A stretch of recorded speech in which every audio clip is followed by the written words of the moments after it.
o'clock, and we will start our meeting. And I'll start off with a karakia. Ino e tātou, kia hora te marino, kia whakapapa paunami te moana hei huarahi. Ma tātou i te rangi nei, aroha atu, aroha mai, tātou ia tātou katoa. Hui e, tae ki e. Morena team, morena for those that are online, and for everybody. Just want to let you know this is being live streamed, so please look your best if you end up talking. So look, I'm just going to go through to Maya, shall we do the roll call first? Or I think what I might actually do is I want to introduce some new team members to us, and the new team members are Priscilla and Peiju from the comms team. So Priscilla and Peiju, if you could go up to the front there, please, because it's important with your role. Sorry, if you could come through, because these are the people who are going to help put the word out about the mahi that we do in this committee. So if you want to go up to the front. Yep. No, over there. And if you push the button talk when you're ready, I'm going to get you to introduce yourselves to those that are online, but also those that are behind you. So look, please take a seat. Yep. Okay. So Priscilla, I'll get you to introduce yourself first before we get into our agenda proper. Kia ora. Kia ora koutou, my name is Priscilla Southcombe. I'm one of the new corporate comms and media specialists in the corporate comms and media team. I was born and raised in Tamaki Makaurau. It's my favourite city in the world. I've joined Auckland Council from 18 months at Auckland Art Gallery. So really looking forward to working with all of you. Kia ora, and Peiju. Kia ora everyone, my name is Peiju. Everyone calls me PJ. I was born in Taiwan and grew up in Auckland. I love Auckland as well, that's why I joined Auckland Council. A little bit about my background, I just came back from my OE actually, so got extended by COVID. So been overseas 3 years, working in agencies in London and Taipei, and very excited to be back in Auckland and working with you guys. Thank you. To you both, thank you again, obviously, and look forward to the work and the comms that go out around not only this committee, I have no doubt at all, around what's happening in Tamaki Makaurau from the Kauni Hera perspective. So tēnā korua. Thank you so much to you both. To the committee and those independent Māori Statutory Board, Kalinda is going to assist Maya.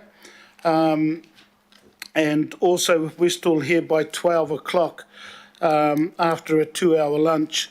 Suad will come through to assist. So that's going through there. In the room at the moment, supporting the team is His Worship the Mayor, Phil Goff, and Councillor Pipakoom. So tēnā korua, no mai haere mai. We'll then move into the roll call, please. Maya, all yours. Thank you, Chair. Councillor Bartley. Morena. Councillor Casey.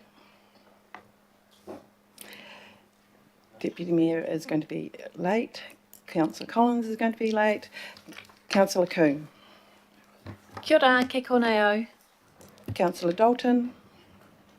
Present. Councillor Darby. Morena. Councillor Fletcher. Present. Mayor Goff.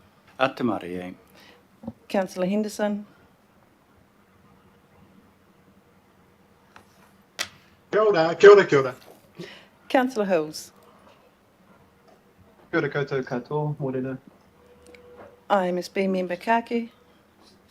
Kia ora. Councillor Mulholland. Kia ora, good morning. Councillor Newman. Good morning, Maya. Councillor Sayers. Kia ora, good morning to everybody. Councillor Simpson. Morning, team. Councillor Stewart. Good morning. Councillor Walker. Good morning. Councillor Watson. Hello, Maya. IMSB member Wilcox will be late. Councillor Young. Kia ora, 大家早. Thank you, Chair. Kia ora, Maya. Thank you so much. Look, I'll move first to the first item, and that is apologies.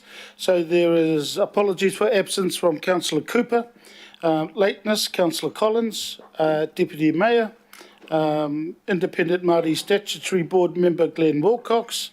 Are there any other apologies? 3-second rule's gone. I will move. Just a Coon, quick if you could question, second. Alf. Sorry, Wayne. Just a quick question, just on the format. You mentioned a 2-hour lunch. Have you got an idea when we're going to start that, so I can plan for that? Yeah, at this stage, about 4 o'clock. But look, what we'll do is we'll try and get through our agenda as soon as we can, and then once we get to a time, normally after about 2 hours, about 12:30, we'll then end up having a look at it. But it's really, I'm in your hands in regards to how quick the agenda gets through. So look, thank you very much for that, Councillor Wayne. And so, look, I'll move, and seconded by Councillor Coombe around the apologies. I'll put the recommendation. All those in favour? Aye. Aye. Aye. Against? Aye. Carried. We'll move into declaration. There's been none. We've also got confirmation of minutes. I will move confirmation of minutes. Councillor Casey, are you okay to second? I am indeed. Yep. Yep, okay then. So I will put the recommendation. All those in favour? Aye. Aye. Aye. Against? Carried.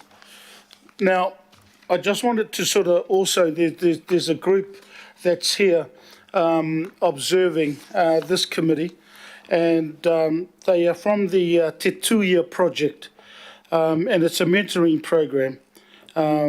It's helping young Māori develop leadership potential. I'm still trying to find out why they're at our committee.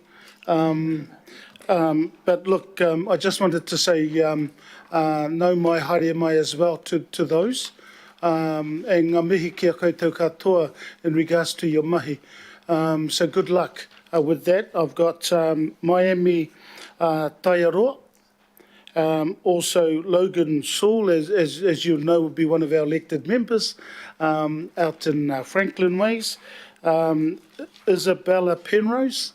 And one of the mentors that they have is the great, I am going to say, All Black, Kevin Mealamu. So look, I just wanted to acknowledge you and good luck to our young ones that are with you, Kevin. So look, thank you very much. Look, we'll get into that. Oh, sorry, Worship the Mayor. Thank you, Mr. Chairman, for indulging me. I just want to acknowledge the Tuia program and Isabella in Miami. I've just had 40 minutes with them. Really impressive young people, and it's fantastic to see your leadership capacity being developed by the Tuia program, and to thank the mentors, both Kevin Mealamu and Logan Sewell. And just one other very brief thing, Mr. Chair.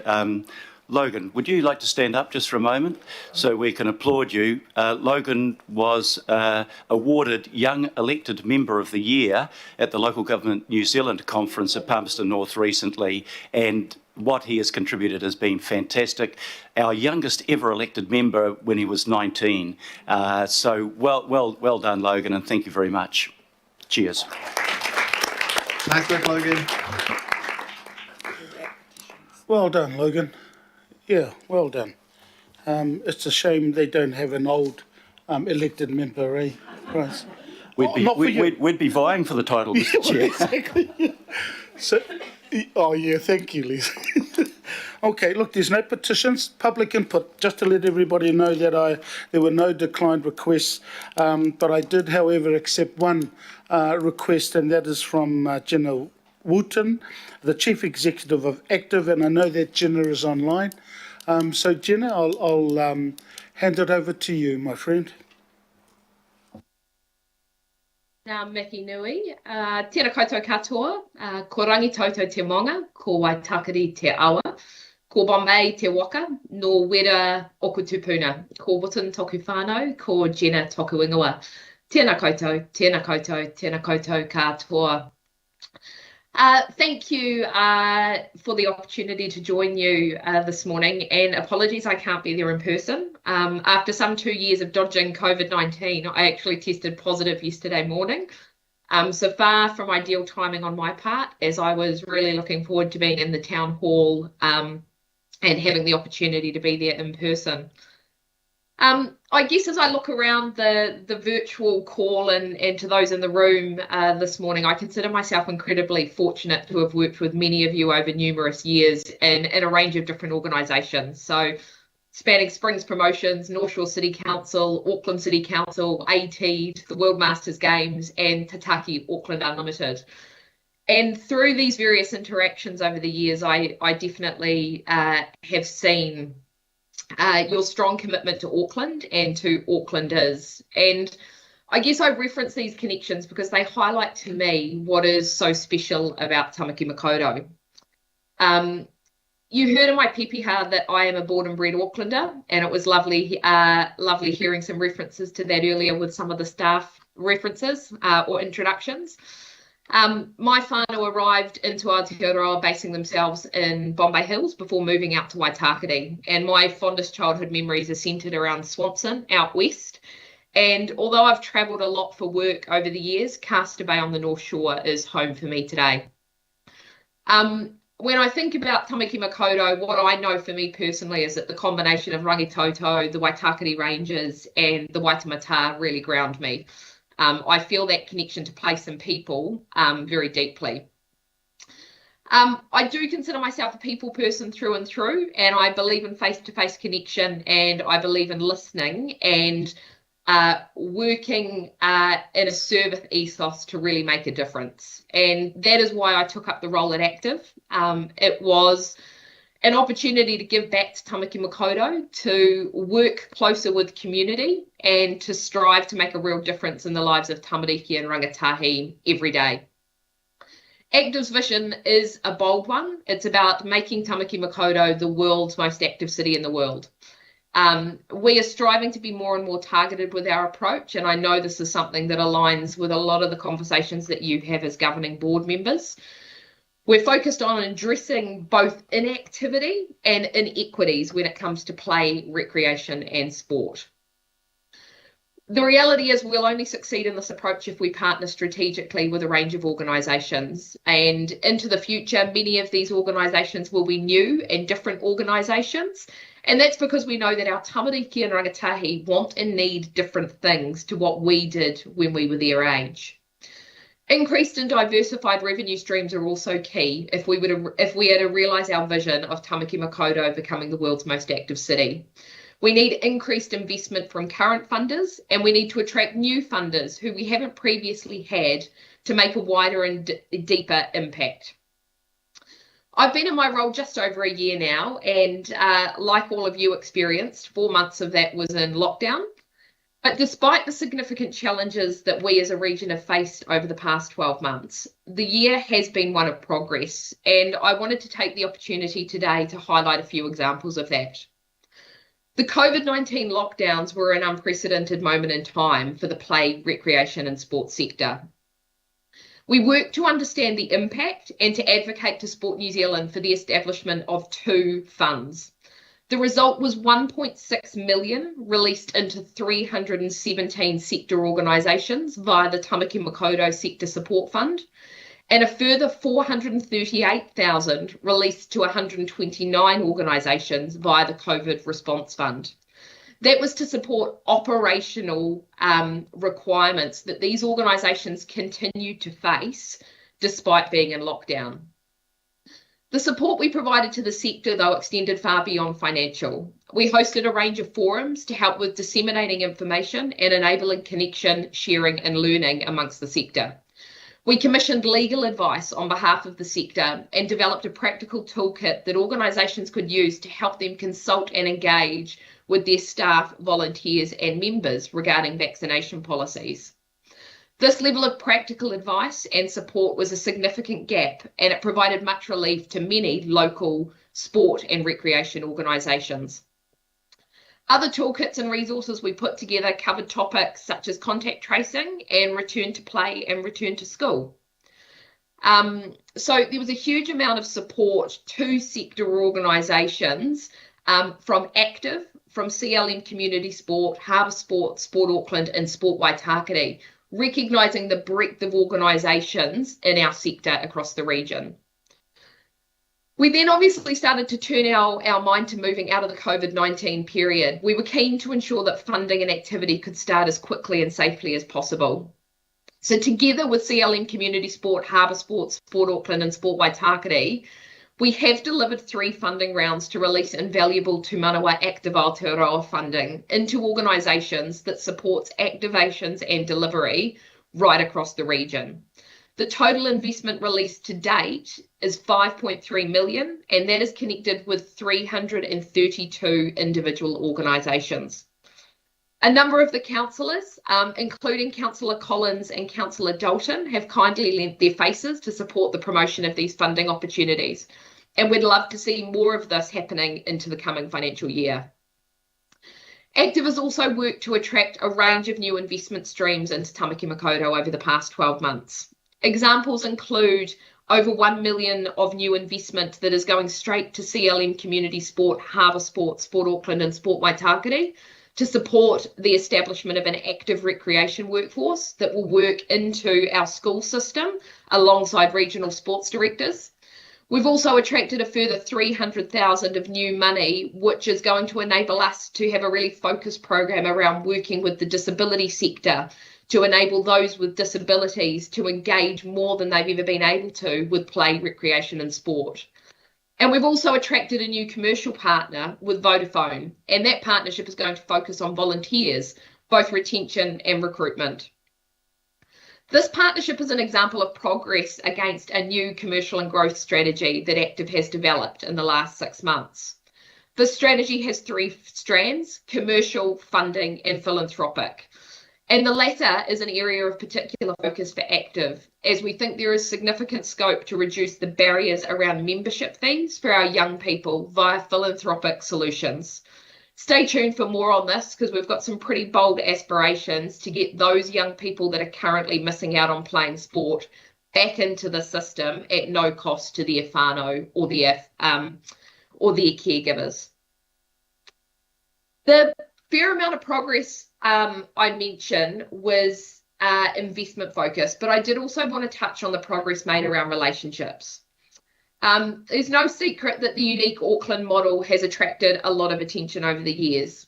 You will no doubt be familiar with this type of attention, given the comparisons that can be drawn to the local government amalgamation and the relationship between Auckland Council's governing body and local boards. I've spent a huge amount of time listening and connecting over the last 12 months to understand how we at Active can do better in order to best serve the communities we exist for. This philosophy will continue into the future. It's something we're really focused on as a team. Examples of how our partnership model has strengthened over the past 12 months is the journey we've been on with CLM Community Sport, Harbour Sport, Sport Auckland and Sport Waitakere. The outcome of this collaborative work has been landing a set of shared strategic priorities, alignment in the target groups that we are working to serve, alignment around our ways of working and clarity around roles and responsibilities. And I'm also really pleased to confirm that Active has confirmed a 2-year investment agreement with each of these organisations, which provides them with further funding surety than they've had in some time. I'm also really pleased to confirm that we have a tri-party relationship agreement with Counties Manukau Sport, CLM Community Sport and Active that has landed clear roles and responsibilities and focuses within Counties Manukau. Active has also confirmed direct investment into Counties Manukau for 2 years to help the team there bring to life key programs, And it's been fantastic building that relationship with both Russell and his chair, Brian, recently. We've established a regional sports leaders forum, and that's been off the back of our COVID response, and that's all around bringing together CEs from across the region, helping them collaborate, share and learn as a group. And the upcoming topic we're going to be working with them on is bicultural journeys. Jenna, I'm mindful that we sorry, Jenna, I just wanted to let you know, and I'm loath to do this, but I just wanted to let you know that the time has expired. And I just wanted to see if you could wrap up. But I think one of the most important things, Jenna, is that what you've given us, if you've got it, a copy of it, is to send it through to Maya, and then we could sort of put that with our minutes. So yeah, Jenna, I just wanted to sort of see if you could just wrap up, and I'll see if there's any pātai for you afterwards. Kia ora. Kia ora. So look, I was very mindful of time, so apologies. I wanted to finish by just touching on the relationship with Auckland Council. Our sector relies on council, and at Active we need to have a really strong and productive relationship with council at all levels, so from the governing body through to officers. The importance of this extends beyond investment. The people, the connections and the infrastructure and the mana of council is significant, and that's a relationship we're committed to continuing to build into the future. Thank you for the opportunity to join you this morning. I apologise if I have run slightly over time, but I am very happy to answer any questions you may have. Thank you.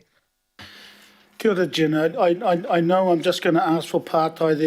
There's been a comment in the sidebar that I'm keeping an eye on for whakaaro, but what I'll do is just a pātai for you, because I don't want to get into discussion. So, Councillor Newman, I wanted to let you know with that, if you've got a pātai, no problems at all.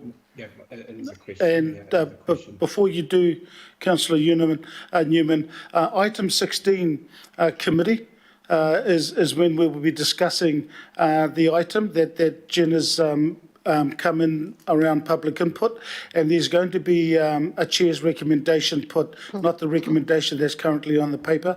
There'll be a chair's recommendation that I will put prior to that item. So, Councillor Newman, pātai, kia ora.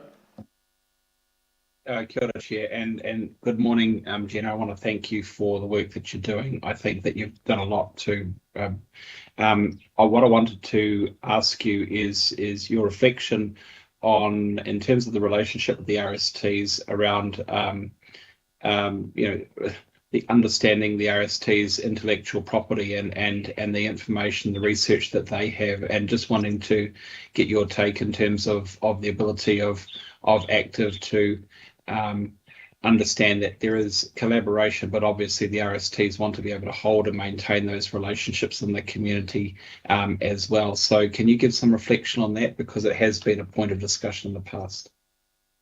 Kia ora, Councillor Newman. Thanks for the question. Look, I think organisations right across the sector have incredibly valuable IP. And I think in working in partnership, we need to make the most of the opportunities for the communities we serve. So, I think there's a number of really great examples of that happen day in, day out. If you look at the IP that Active developed around good sports, that is IP that is now rolling out around Aotearoa, free of charge with no IP licence. If you look at the work that Harbour Sport started around Activation, that is work and IP that is being shared across the Auckland region. So, and I use an example with some of our kaupapa Māori work that we've been doing. We had a request from Sport Canterbury only yesterday, actually, for access to some of those resources, which Active has agreed to provide free of charge. So I think there's great examples all over the sector where there's IP that is shared for the good of the communities that we serve, and that's something that I would certainly hope to see continue long into the future. Kia ora. Councillor Dalton. Oh, thank you. Thank you, Jenna, for your presentation. Just with regard to investment, I've been reading an article from Make Space for Girls, and this article is particularly a survey around park spaces and the barriers faced by teenage girls in using parks. In terms of teenage girls engaging in sport, do Active have a specific investment in that area? And I guess it goes to a bit of that IP you were just talking about as well, the equity for girls in sport in terms of investment. Kia ora, Councillor Dalton. So women and girls is absolutely one of the target groups that we have identified. We know that women and girls are less active and engaged in sport, and we know that they want different things. So absolutely, that's a real focus for us. It's one of the target areas that we invite applications for Te Manawa funding for, to try and ensure that there are providers out there in the community that are delivering services and options targeted at women and girls. We also have HERA, which is a piece of IP that Active developed a few years ago, which is focused around removing barriers and creating opportunities for girls and young women.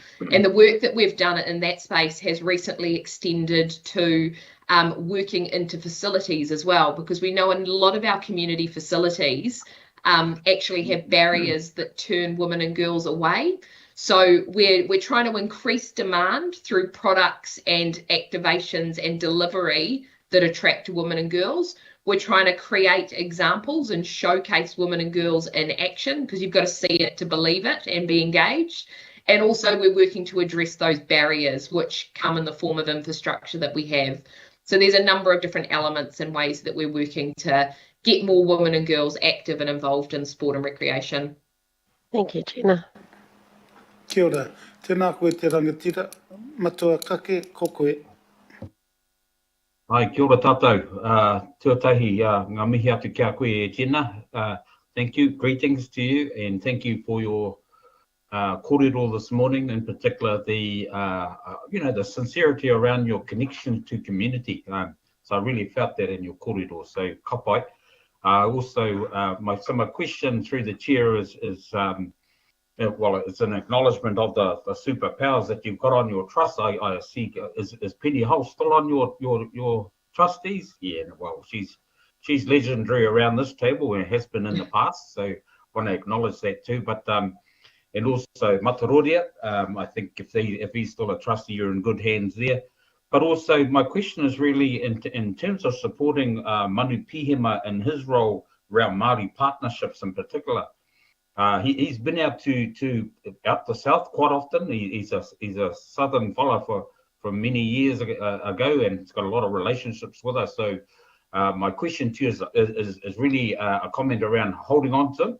He's good value out in the community, but more so in terms of what your predictions are. And here's my question through the chair: what your predictions are around future funding. I've noticed you said 332 or so organisations were funded over the last wee while, and what your predictions are for, if funding is to continue as you anticipate, and as you're kind of talking about what that Māori target is. What are your Māori targets in terms of future funding support to organisations out there, and in particular out west and out south, if I could target at that area?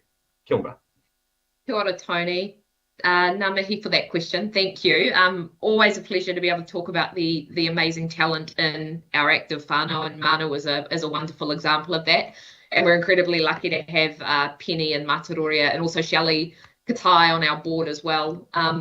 So for us, we've been building the capability and the capacity in our Hiriranga Potama team, which is under Manu's leadership over the past 12 months.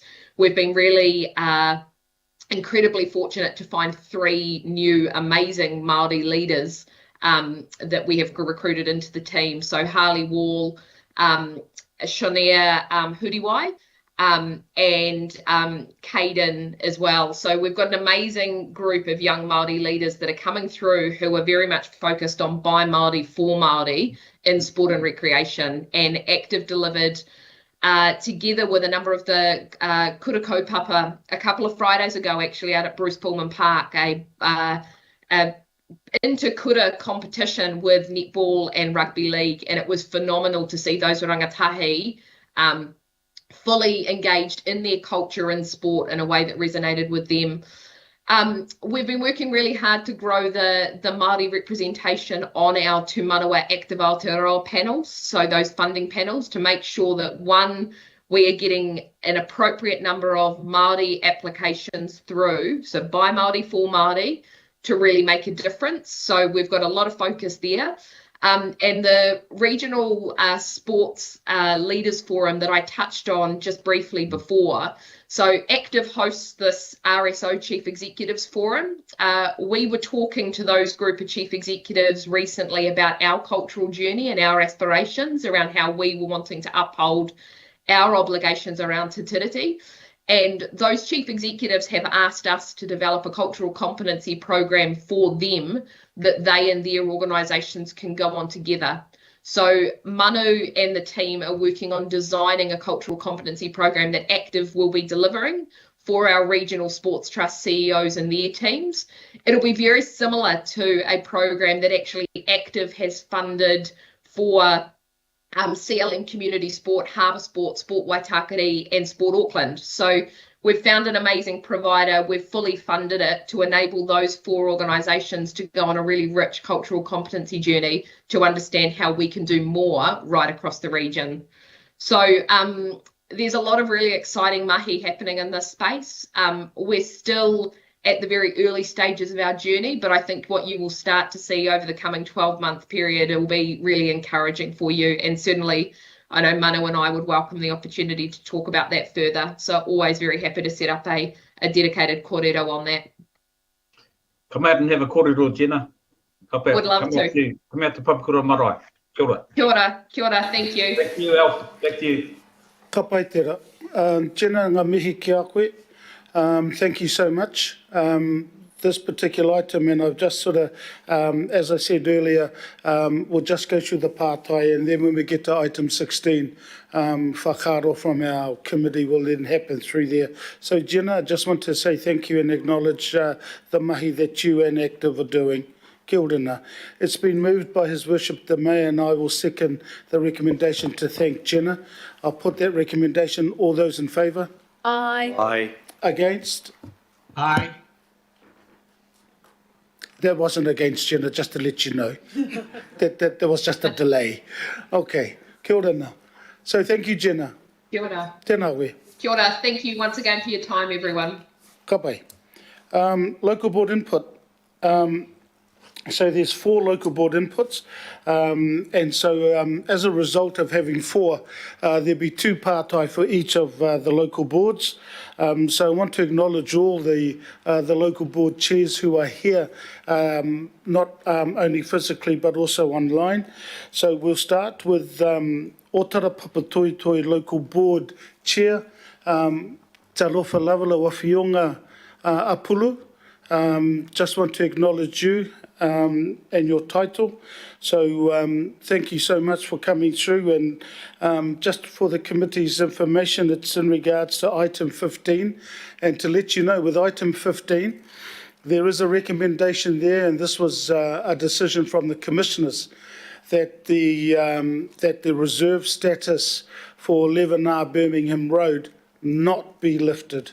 So that is going to be the recommendation when we get to item 15. I will ask Councillor Efessel and myself to move and second the thanks to the chair when it comes to the end of his presentation. Yeah, whawhtai lava Apulu, oi. It's yours now, Apulu. Yeah, langi matafi lau sunga le tai fono au Filipina ia fa before nisi o le governing body mal sui o le IMSB o le Pace Committee in nei fono tanga talo falava. Please excuse my voice. I have a cough that I caught from my school-aged son, so I'll try to get through the presentation as fast as possible. Next slide, please. So this is context. I know, I'm sure you've all read through this, but just to give some background as to how we got here, emergency budget, and a whole bunch of reserves were put up for sale, and the plan changed 60. Next slide, please. We are delighted to discover the decisions of the independent commissioners on reading the report on the agenda to the PACE committee as set out by Chair Filipaina. We are in full support of the recommendation not to proceed with the reserve revocation of 11R Birmingham Road. Reserve, sorry. Next slide, please. Although we are delighted with the results of the hearings in relation to 11R Birmingham Reserve, we do wish to raise our concern on being denied access to the hearings report earlier. You'll be aware that we had to refuse to provide feedback in the absence of access to the results of the hearings and the panel's decisions. We did put a resolution, and that's also attached to the agenda.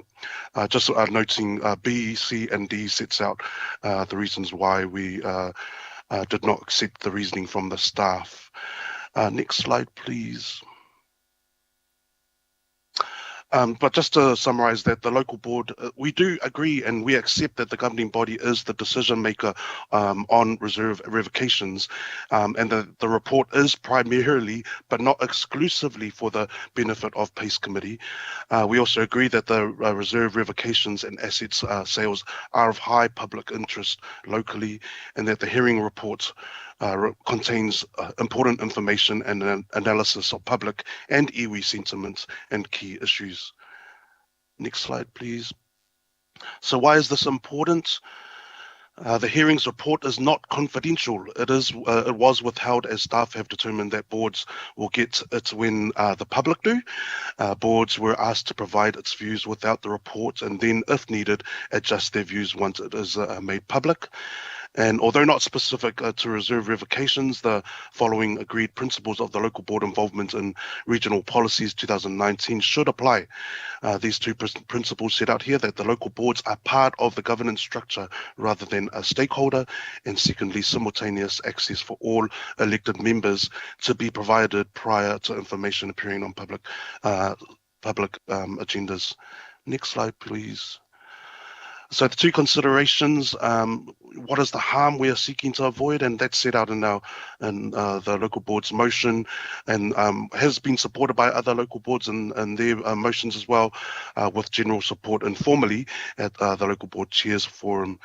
And secondly, that second point is just as important, that shouldn't the process accommodate principle rather than the other way around? A strict reading could infer that the report is only for PACE, but in the spirit of shared governance, I believe a more broader interpretation is required. It is acknowledged that the hearings report is created for the decision-making of PACE, and so local boards aren't asking to be decision-makers, but to have all relevant information available to them to offer our views to assist PACE in their decision-making. A narrow interpretation pits local boards as stakeholders or members of the public. If this super city is actually to live up to the legislative intent of shared governance, then empower local boards to have all relevant information available to them to give feedback and leave the decision making to the governing body. We are not trying to usurp the functions of governing body, but surely shared governance means respecting the roles of local boards by giving them all the information required to give good advice to the governing body. And just the last page there, just to reiterate that we are thankful that the recommendations and the panel, and one of the recommendations is that encouraging council to put investment into the reserve, and that's what we're planning to do with local board transport capital fund. Hopefully AT hasn't cut too much of our budget, but that's our intention, is to invest into that reserve, because our locals have told us throughout the panel, we heard that as well. We've had petitions throughout this term that they use this space, and so that's the importance of having local voice, and why we want to ensure that local boards have as much information to help inform your decision making. I'll leave it there, and I'm happy to take any questions. Thank you, Chair. Yeah, whawhatei lawa loa whionga. Thank you so much. Look, I haven't got any pātai, but I just wanted to let the committee know that Le Maunga Lydia Sosene, the ex-chair of Māngere Otahu, who a couple of months ago came through as well in regards to it, and there was a response that was given to her and others from our hearings boss, Julie, who's here. So look, there is there, and that information will be forwarded through to the committee if you wish, but it has been brought to our attention previously 2 months ago. So look, Councillor Stewart. Oh, thank you for that presentation. It was really, really good.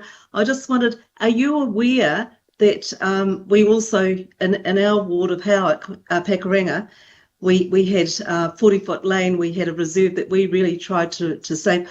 I want to save all reserves because I think, and you're aware that it's really important to save reserves, especially we need like a heat island because of global warming.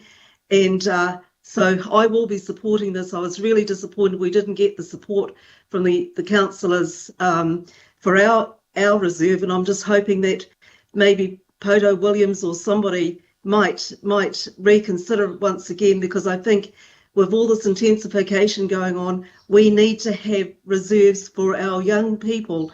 Where will the children play? So I am a great supporter of saving reserves, and so I'll definitely be supporting this and others that will be coming up. And I just hope we can all reconsider one more time. I really do. I really do. I passionately request. So were you aware? So Apulu, in regards to that, sorry, Apulu, to interrupt, but this is obviously in relation to Birmingham and not Howick. That decision has been made. If you wish to comment, no problem, but this one here relates to Birmingham. And as I said previously, the recommendation from the commissioners is not to revoke the reserve status. So Apulu, if you wish to answer, I'll leave it to you, but I don't think there's any relevance in regards to the particular item that you've come to see us. Yeah, no, I agree, Chair. But just to say, I agree with the sentiments that we need to save as much green space as possible. Thank you. Yeah, kapai. So it's been moved and seconded, so I'm going to put the recommendation. All those in favour? Aye. Aye. Against? Carried. Kia ora, whawhitai lawa, Apulu. Thank you.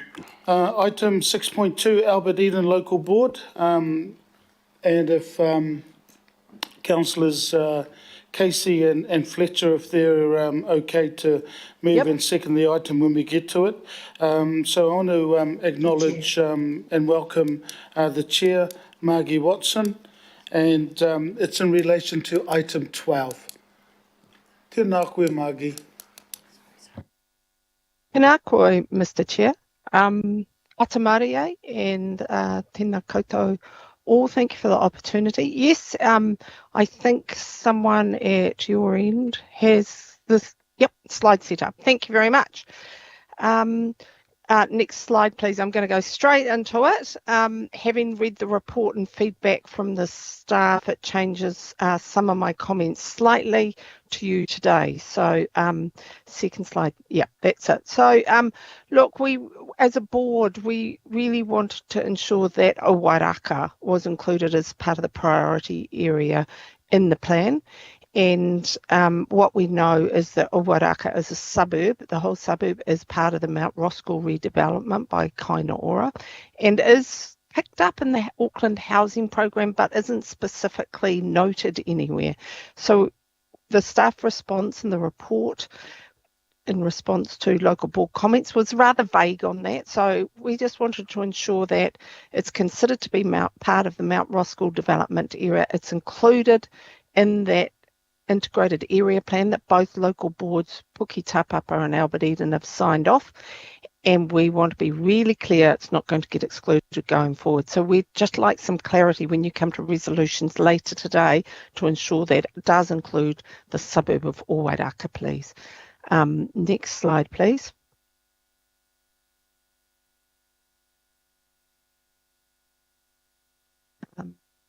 So for this one, we did request 4 actions.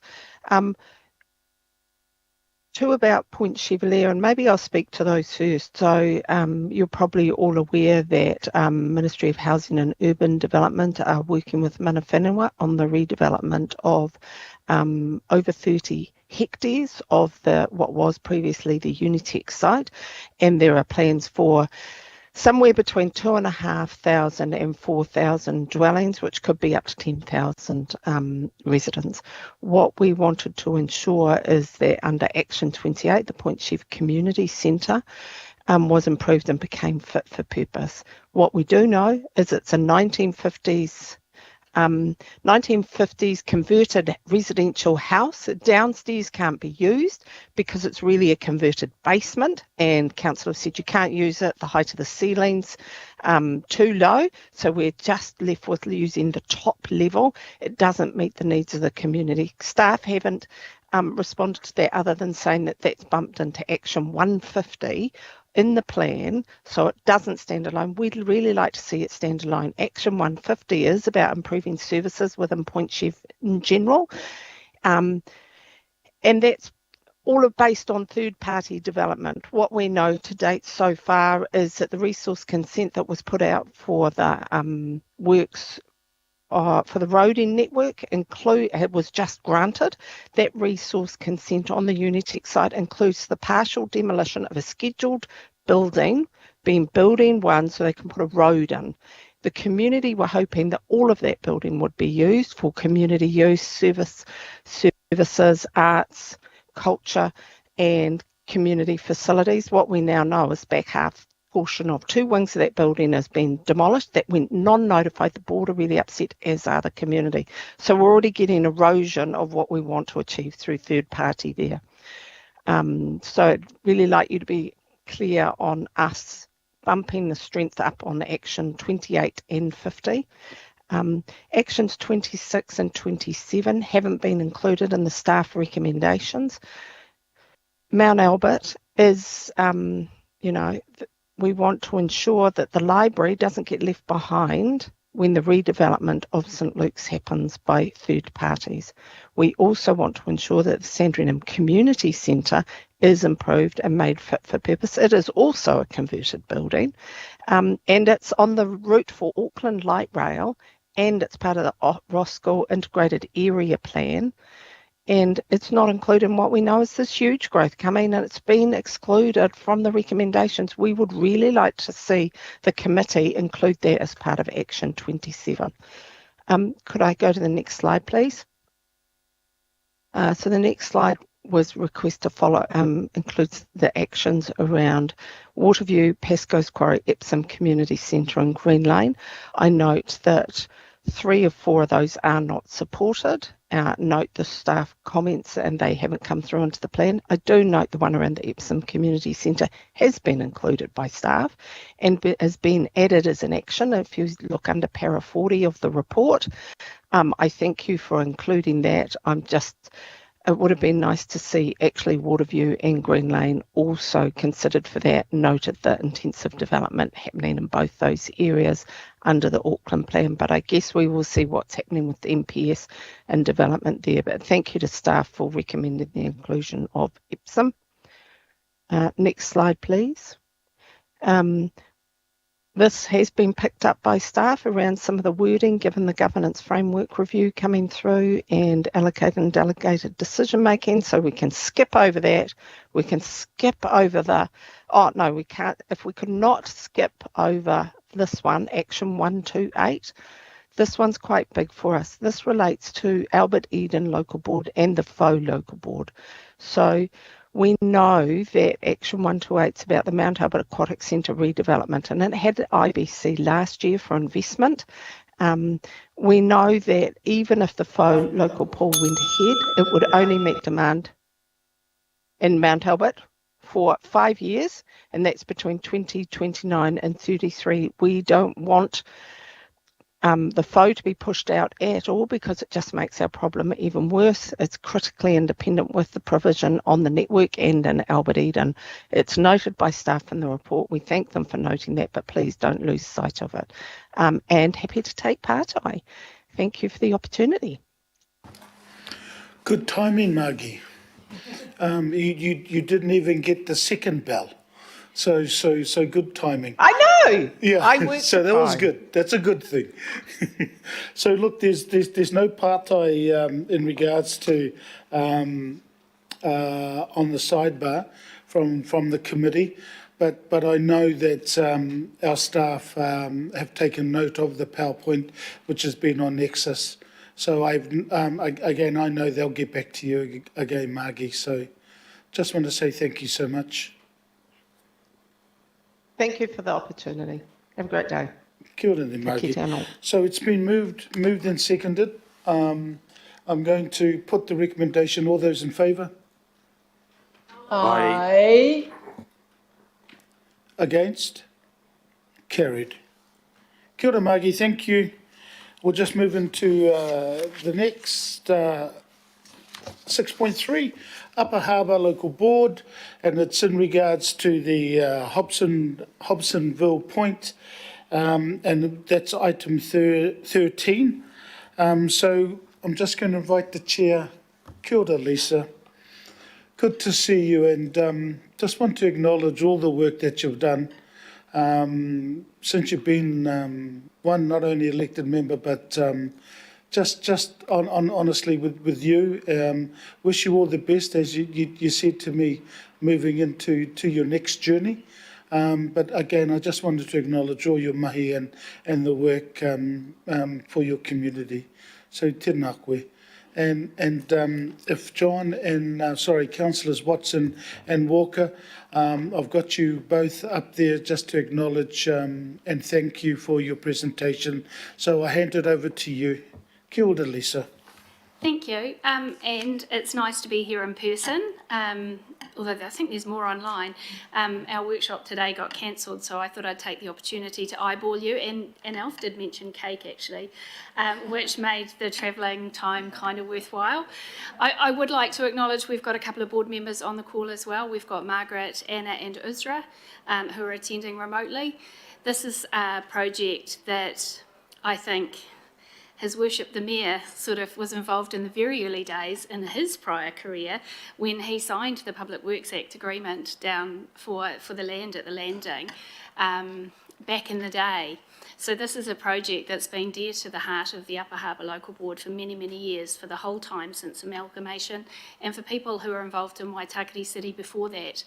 So it's really nice that prior to my retirement from local government, but not from life, I'm here asking for you to support the recommendations in the report. And I won't go on about it, but this is a real opportunity to demonstrate outcomes that can happen from collaboration. And what we can see with this project is that the community group that have formed the trust have worked for many, many, many years with Kāinga Ora, and our officers have come in and tried to make it work from council's perspective with our very limited budgets, as you know. So this is an opportunity for an amazing vision to come to life. Today, you're only being asked about the vesting of the jetty and the pontoon launching structure, but I do have the little YouTube video link that I'd just like you to take a minute and a half to watch, because this is the vision that the community have set themselves the challenge of fundraising to deliver. And I will be asking you obviously to support the officer's recommendation, which is to accept the vesting, because with that and with the local board being able to sign the landside lease prior to my retirement, we can let them get on with raising the funds for the amazing facility. So if I could ask Maya to just play the little YouTube video, please.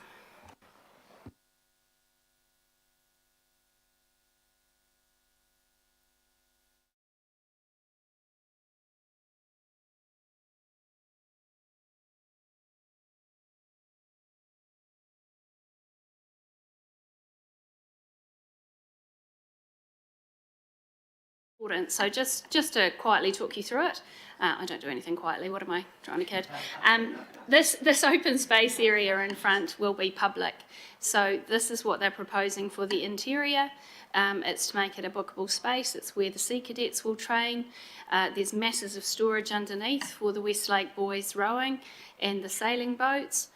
And so the intention is that this will be a real community hub, and for any of you who have been down to the Hobsonville Point landing, it's a pretty special place, and it's been developed at pretty high end by Kāinga Ora. And so what Kāinga Ora will be building is the building platform for the structure and the pontoon and the launching structures, which have to be bespoke because of tidal levels. All of the actual physical building that you can see is what the group will be fundraising for, and so that's not the subject of today, but that's, I don't know about you, but I look at the drawings and the agenda and I have a little bit of trouble bringing it to life. So the little YouTube video was really just an intention so you can see how it's planned to sit in the landscape. The coastal walkway runs behind the building, it's not impacted. Public access will be available. This is a project that probably thousands of volunteer hours have gone into coming up with a design that's workable. Kāinga Ora have opened their, we don't say checkbooks anymore, they've opened their online bank account and they're going to fund, it's not quite the same, they're going to fund the construction. The group will have a building platform. They've been working really hard behind the scenes to get funders, and as soon as the vesting is sorted and we'll do the lease, we were hoping to do it next week, but it looks like it might be our last meeting in September, then they can just go off and do what community groups do best, which is make great outcomes happen, and we're just trying to facilitate that. So I do want to just quickly thank the officers who've worked really hard to make the solution workable for everybody, and all of my local board colleagues from this board and every other board since Auckland Council began have always supported this outcome. So thank you. It's been a pleasure. You did promise cake, just saying. But no, seriously, it has been a pleasure, and I do appreciate the support I've always had in this room and from the people online. So thank you. I'm happy to answer any questions. Yep. Goodbye. So Councillor Hills. Kia ora, Lisa. I just want to thank, first of all, you and Margaret online for being great mentors to me, but also working. We ran that first campaign, my first campaign, together, and just that you've always been a great support to the North Shore and Auckland, but also to me personally, both of you. Yeah, really enjoy our friendship outside of politics as well. That will continue.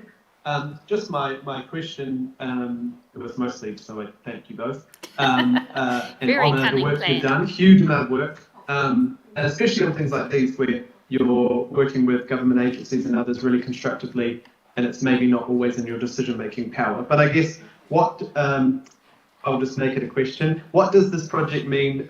Will mean to your community, and are other community aware of this?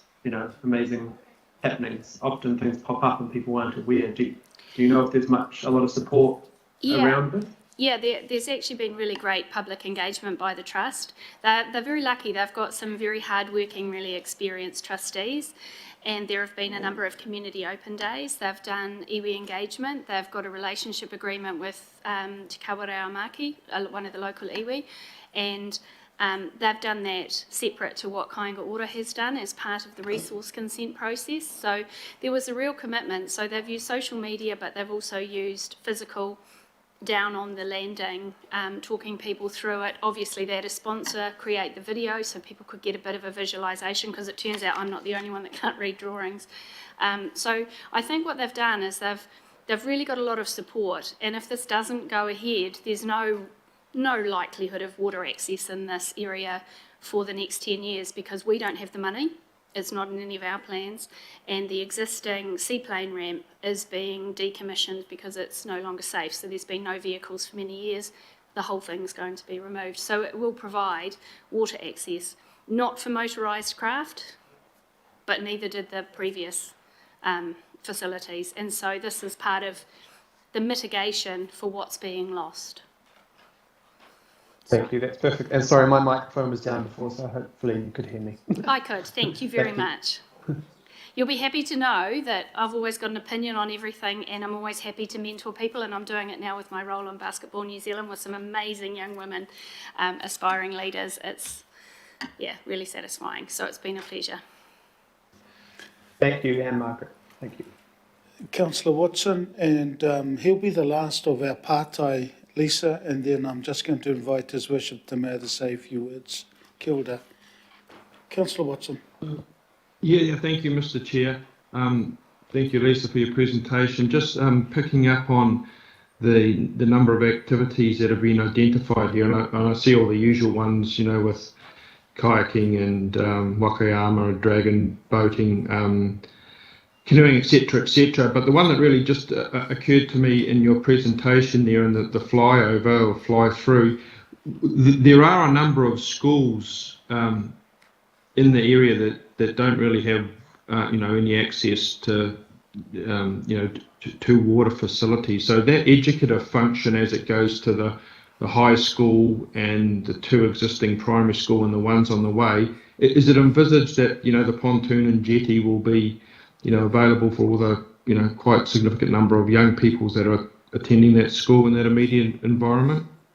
Yeah, it is. I think the trust themselves have already had conversations with the local schools around how they might use it to incorporate in their waterwise training, not just the inside meeting room facility when they get it built, but also perhaps sharing the use of their craft. Most of the sailors are local residents, but the rowers come from across the North Shore because there's obviously limited facilities for rowing. But waterwise and those connections with the community are certainly on the Trust's radar for being opportunities to use the building. Great, thank you, Mr. Chair. Kia ora, Councillor Watson. Your Worship, the mayor to close this part off, and I'll put the recommendation. Kia ora. Yeah, thank you very much, Chairman Alf. And Lisa, I just wanted to say what I've said to you privately. Thank you so much for your contribution in local government and at the local board level. You've been a competent, hard-working, well-contributing member. You're really constructive, and it's been fantastic working with you. You and I have probably different views at a political level, but that's never stopped us being able to work closely together in the interests of our city, and I really appreciate your contribution. I'm really sad to see you going, because we can ill afford to lose people of your calibre, but best wishes for whatever your future endeavours might be. And really on behalf, I think, of all of our councillors, thank you so much for your efforts and your contribution. Go well. Thank you very much. I'm telling people now it's 6 terms because 18 years made me sound really old. 6 terms. And Margaret's 10 terms. Just saying, do the maths on that one, and that's a significant contribution as well. So the people of Upper Harbour, yeah, it will be a loss, but it's an opportunity for something new, and I'm not planning on dying just quite yet. So I think I've got another career in me. I'm just, fingers crossed, the health cooperates, but definitely the heart's still willing, so thank you very much. Ka pai. And just to let you know, the banana cake and orange cake, so you're most welcome to have a piece. I might wait for the item then. So look, the recommendation's been moved and seconded by Councillor Watson and Walker. I'll put the recommendation. All those in favour? Aye. Aye. Against? Kia ora. Thank you. 6.4, Committee, Whau Local Board, tēnā koe te rangatira Kate, the chair of the board, and Tracy, if you're still on, and I'd call for a second, if you put it in the chat bar, to acknowledge and thank Kay after her presentation, but this is in relation to item 15.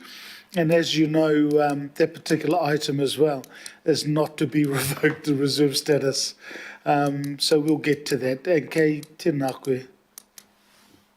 Nā mihi nui ki a koutou katoa, ko o te hiamana o te poari o rohi o te whau, ko Kay Thomas aho. Firstly, I'd like to acknowledge Chair Watson's comment on the pool and the whau. I'll just sneak that in. I'd like to thank you, Chairperson, for this opportunity to speak about a matter of concern to our community. It's now 18 months since Whau Local Board members began to advocate for 13 Davin Lane to retain its reserve status. It has involved 2 notice of motions and my presenting at 2 hearings, firstly around the reserve revocation process and secondly around Plan Change 60. Our local board has not discussed whether shared governance should be part of this process, but although it has been lengthy, we have found the process to be fair, well considered and thorough. It has increased our faith in the effectiveness and ability of residents and elected members to use democratic processes. Our advocacy for this reserve has focused on the following points, and I should have sent the slide of the tree. The native trees on the site, especially the mature pahutakawa. The potential loss of these trees undermines the local board's work on increasing our urban ngahere. Council's designation of the reserve being not in service ignores its heavy use for active and passive recreation by local residents. The reserve contributes to the social cohesion and well-being of the surrounding community. Fo is an area undergoing significant brownfields intensification and needs to retain the green space we currently have, and under our climate emergency, mature trees, reserves and green space are havens for biodiversity, sequestering carbon and mitigating the heat island effect within built-up areas. Councillors may feel that these arguments could be applied to all the reserves under consideration by the committee, but I'd like to remind you that those trees, those mature native trees in Devon Reserve cannot be easily replaced. They should be retained and protected. If the reserve status is revoked for 13 Devon Lane, we know from experience in the Fo area that the first thing private developers usually do is clear fell the site. Thank you, and I urge you to support the recommendation that reserve status for 13 Devon Lane not be revoked. Thank you. Kia ora kei, ngā mihi ki a koe. There's no pātai in the sidebar. No, 3-second rule's gone very quickly. So Kay, again, thank you so much for your advocacy in regards to this particular item. So you're most welcome to stay as we discuss the item. I've got a question. I couldn't respond quickly enough. Okay, so look, I'll allow this one, Wayne, only because Kay's keen to answer any question that anybody throws at her. So, Councillor Walker, all yours. So I'm assuming, Kay, that the catchment of this reserve is going to be significantly impacted by intensification, which effectively means more people living in the area. Has your board done any research on the additional requirements for reserve space that you're going to need to accommodate the additional people?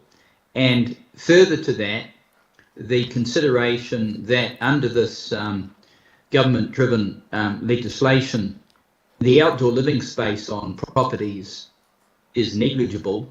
And as you go up on second and third floors, of course, there is no outdoor ground space, just a minimal amount of deck space. So coming back to my question, have you given any thought to this going forward, and what does it mean? The local board. Thanks, Councillor Walker. The local board has been trying hard to get a spatial plan, taking into account the intensification that is happening. We have not been successful for a number of reasons. We passed a notice of motion on this, I think 2020 or 2021, but council officers replied that it was not possible. So it is hard. We do know there is desperate need for green space, that the area Devon Lane is probably, I'm guessing, about 20 years old, so already those sections are very, very small.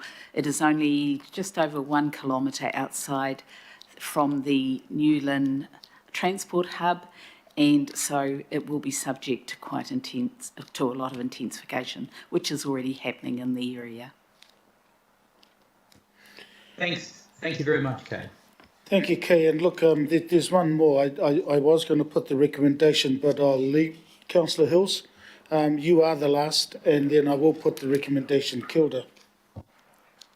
Kia ora, Chair. Thank you. And thank you, Chair Thomas. Just checking, obviously these were emergency budget related request due to our dire budget situation. But you are aware of the agenda, that the recommendation that we do not revoke the status of the the land you're talking about. You do know. I asked to that? speak just in case any councillors decided to vote against it. Right. Okay. I was just like, I hope that it's been made clear that what the recommendations are. So thank you. Chair. I was just ensuring you knew. Thank you very much for your advocacy. Thank you, Councillor. Chair Filipina made it clear that, Yeah. but I did ask to speak because I was concerned about getting that majority. So Kay Good, knew, thank you. and she just wanted to make sure that nobody was going to vote against the recommendation. I told her what it was, and I said, look, I think everybody's going to listen to you, Kay, and I can't see any problems. Kia ora, Kay. Thank you. Ngā mihi ki a koe. Thank you. So I'm going to put the recommendation, moved by Councillor Mulholland and seconded by Councillor Collins. All those in favour? Aye. Aye. Aye. Aye. Against? Carried. Kia ora. Item 7, there's no extraordinary business. We'll then move to item 8. I will move that item, and Councillor Casey is Deputy Chair, if you will second. Yep. Happy to. Okay, it's been seconded. If there's no partai, I will put the recommendation. 3 seconds. I'll move the recommendation. All those in favour? Aye. Aye. Against? Aye. Carried. We'll move to item 9, one of the good news stories as we always have on this committee. So I'm just... Do you know who that is? It's all good now? Sorry, there was just some background noise. So look, I just want to welcome both Davids, and I will move the item. I just want to call for a seconder. That'll be Deputy Mayor Cashmore, and I can just put it on the table for discussion. So to both you, David, I'll let one of the Davids to open up the agenda. Kia ora, David Burt. Kia ora. Kia ora, councillors, and to the chair, Councillor Alf Filipina. I'll just give a brief introduction to the regional events grant this round. The context is that we've had 2 years of COVID, and quite frankly, it's ravaged the event sector. In terms of gatherings and social distancing, it's just really meant that we haven't really functioned as an event sector much over the last 2 years. And we spent more time shutting down events than actually trying to make things happen. But that's life, we've got on over it. So we're really in what I'd say is a rebuilding phase now within the sector, and it is going to take time.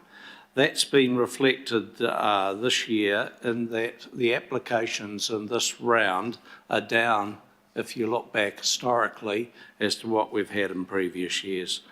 It's not just the loss of some events and some of the infrastructure that supports events, but the timing has been thrown. Quite a few events adapted. They either moved to a different time of the year or they moved to online events. And a good example of that was Polyfest. So it's going to take time to get this rebuilding underway. We are in discussions with the event sector, and we're doing our best to try to bring back the vitality of events and festivals to our city. So given that context, this round is down, but we're anticipating more applications in the next round, especially in the relation to Matariki events, given that we've just finished this year. And that'll take some time to come through, but the prospects for events in the future are good. So in terms of where we are today, I'm going to hand over to David McIntosh David is our senior events advisor, and David has coordinated the analysis and response to this year's round, and I'll hand over to David to present. Thank you. Kia ora koutou, kia ora councillors, kia ora to IMSB members as well. I'll sort of just touch on sort of a couple of things in the report. Following on from David's comments on the disruption, we are seeing it that coming through in the applications and the delays to some of them because events have been deferred or rescheduled. Some events have carried forward prior grants where they've postponed their events. We are encouraged though by the sort of work that's going on and hope that we'll actually start to see a lift in numbers for the second round. In particular, the funding for our events with a Māori focus, we expanded the sort of information that presenting in the report on that, just to give an indication of where we sit compared to previous years. So the numbers, if we go back pre-COVID, the numbers in this round for those grants are about the same level, and we'll be working to pick up sort of the other events in the second round if they're ready to come on stream. The other matter I'd sort of like to comment on is the increase that we're proposing for events that we regularly fund. There's 19 events of the 22 that we've funded in prior years, and some of those we've funded for a number of years. With our budget, I think this is the 8th year of our $600,000 budget. We did have a gap in, it dropped back a couple of years ago for 1 year. We've sort of a lot of our events the funding has remained at the same level for quite some time. So in real terms, they're getting it a little bit less. We believe with the pressure that the industry's under and the sort of reduced availability of funding, we'd like to try and increase our support a bit. That also might help go towards the increased traffic management costs that we're facing, plus health and safety impacts. On average, we're suggesting a sort of an increase of which relates to about 11% overall for those events. That's a total of about $30,000 would be provided to increases there. So those are probably the key things, so happy to take any pātai. Kopai. Any pātai? I won't do both, it'll just be pātai, so then after that I would then ask both Davids to go through. Councillor Coombe is going to be first off the block, but I just wanted to acknowledge our GM, Justine, who's also here supporting the team. Tēnā koe, Councillor Coombe. Tēnā koe te hea mana. Kia ora koroa. Thank you for the report, and I do appreciate just how difficult it is for the event sector at the moment and the recovery from the pandemic and the ongoing restrictions. My pātai is in relation to the Farmers Santa Parade, and I mean obviously the recommended amount is just over 10% of what they're seeking, and I know it's been a very ongoing conversation with the trust around maintaining the Santa Parade, and this goes back to my first year on the local board and all of the council whānau trying to support the parade. But I just wonder, with this level of funding, it probably throws into doubt the sustainability of the event going forward. So I just wonder what support is being provided from council to kind of perhaps support the trust in terms of what the next iteration of the Santa Parade might be, or how it's going to, be looked at in a way that can still be the Farmers Santa Parade, but might need to be really rethought. And I know I don't want to sort of throw, I know this is a tricky topic, and completely value the work that goes in, and from Crackerjack, Pam, and all of the trust that really put huge work in. But also the context for my pātai is around, we've got changes on Queen Street. There might be a need to kind of really rethink about the whole production and the cost, and especially with a lot of suburban centres now have their own Santa Parade, so it isn't kind of the draw card that it perhaps once was. So a lot of things in there, but I'm sure, and I know you gentlemen are very much across this, but the key point of my pātai is really around, if we are only providing this much funding, what is the support and what is the conversation going forward? Yes, thank you, Councillor. I can assure you that we are in regular contact with Pam Glazer from Crackerjack. In fact, I've probably had 2 or 3 conversations with her in the last 3 weeks on the Santa Parade. There's just a bit of context. The Santa Parade used to be funded through ATEED, now Auckland Unlimited, and then that money budget was transferred over to the core council. So there is a set amount that is in the long-term plan, $47,500 is their core funding grant.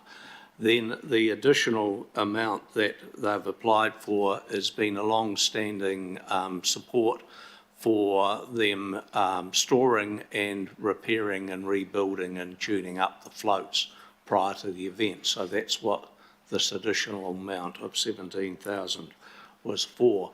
The council also, in terms of the Santa Parade, we provide all of the event facilitation and liaison with police, Auckland Transport, and everyone else to make it happen.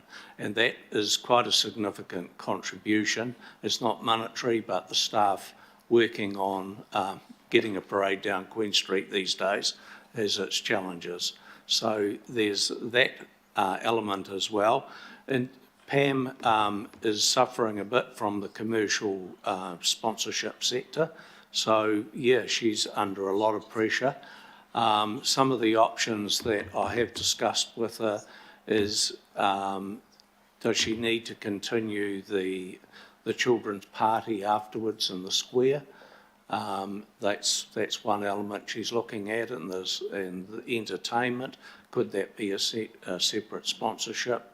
And she is looking at some other commercial options, but she's been very honest. They're under a lot of commercial pressure, budgetary pressures this year, but our view was that council has made a contribution.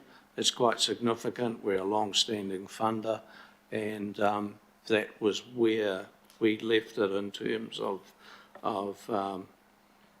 our view as staff. And if councillors have a different view, that can be entertained through this process. And just the context as well, that both myself and Councillor Fletcher have, from way back in the day, been in constant contact as well around how we can support this, even with ATEED when they were there. So, yeah, but it's going to be ongoing. Kia ora. Thank you, Councillor Coombe. Look, there's no further... Oh, yes, there is. Just come up.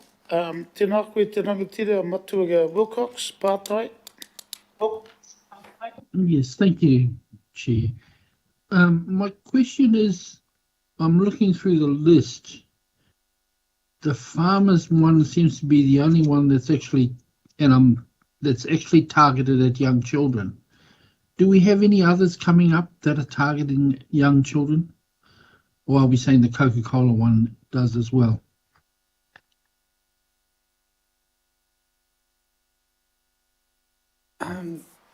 Yeah, those are probably the 2 key ones that have got that focus on the younger children. There are, it's sort of, I guess, the slightly older age group ones that we probably get more events focusing on. And I guess it is, for young children, they'd probably be attending some of the other events on the basis of sort of with families, and so it is something we're conscious of, but there's probably not many that directly target that very young age group.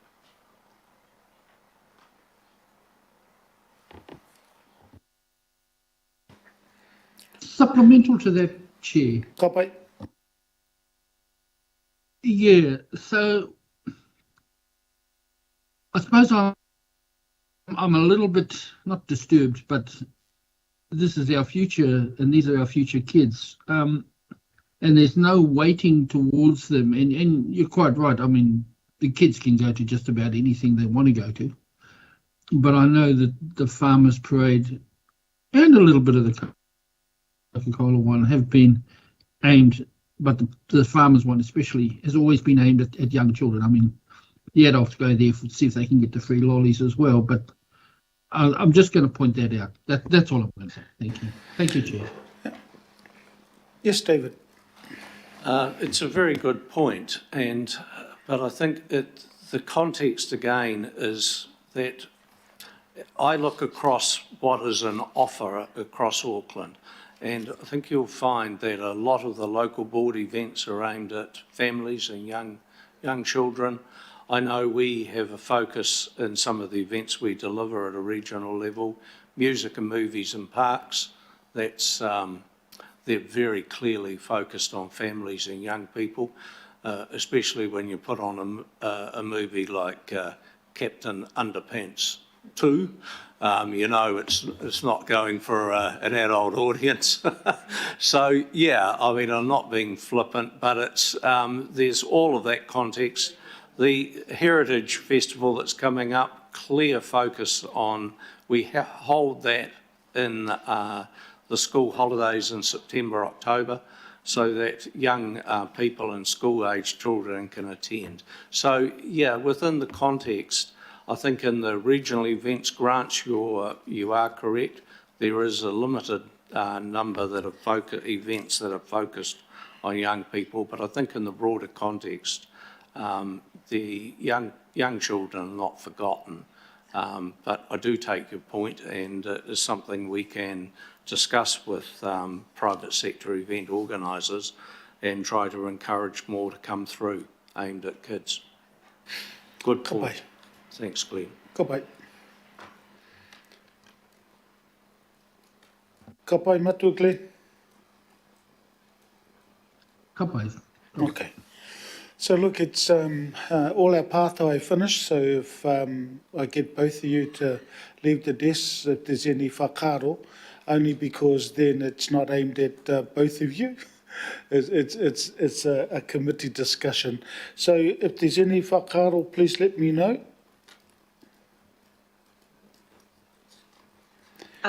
Councillor Fletcher, I've just got yours. So Councillor Fletcher, whakaro for you. I want to speak briefly only to acknowledge the officers. I think one of the hardest things to do is to do allocation of grants or anything of that kind, and especially recognising the wide diversity of Auckland. And I think in light of the circumstances we've had with COVID, they've done a really good. So it's just to say thank you to the officers. Kia ora, thank you, Councillor Fletcher. There's no further, so it's been moved in. Councillor Hills. Can we just let me know early, Sorry, Chair, please? that was my fault. Kia ora. Yep, no, all good. I'm happy just to vote. I don't need to comment. Thank you. Ka pai. There's no further, then I'll put the recommendation that's been moved and seconded. All those in favour? Aye. Aye. Against? Carried. Kia ora. Item 10, this is ngā hapuri momoho, Thriving Community Strategy. You got Dave, Dave, I know there's some other staff members here. If you want to acknowledge them through there as well. It has been, it will be moved by Councillor Dalton and seconded by Councillor Casey. And I will put that recommendation, but it's now been put on the table for discussion.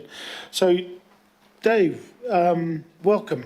I know this is your first sort of presentation. And all I know is that the people here are just supportive of the work, the mahi that you and the team are doing. So kia ora, Dave, no mai haere mai, kia ora. Kia ora. Tēnā koutou katoa, ko Dave Jakes tōku ingoa, Senior Policy Advisor in the Community and Social Policy Department. As you stated, I'm joined online by our General Manager, Katarina Maki, aroha mai, and Senior Policy Manager, Liz Civil, who unfortunately is isolating at the moment, otherwise would have loved to have been here. We're presenting today to committee the implementation plan for Ngā Hapori Momoho, the Thriving Communities Strategy, which this committee adopted earlier than this year in February. As the committee will be aware, this is the strategy for how we as council group address wellbeing and equity, and making sure that we're doing our part to ensure that all Aucklanders have an equal opportunity to thrive. The proposed implementation plan outlines at a high level how we as a council group intend to deliver that strategy over the next 3 years. It sets out an approach that will drive alignment with the work that we're doing and the way we do it to the strategy itself. The implementation plan is structured into 3 sections. The first is looking at the way we work. It's about creating the optimal environment for staff to be able to deliver the strategy. This section is focused on creating a change program that will enable us to embed those 3 key shifts in the 4 investment principles that were outlined in the strategy itself. The second is focused on some of the activity and the actions we do and how we align that activity to those strategy outcomes as well. The third section is looking at understanding our impact. It has 2 parts to it. The first looking at policy monitoring, so understanding how successfully we're actually delivering on the implementation plan. And the second is around impact evaluation, so understanding what difference our mahi is actually making for the lived experiences of all Aucklanders.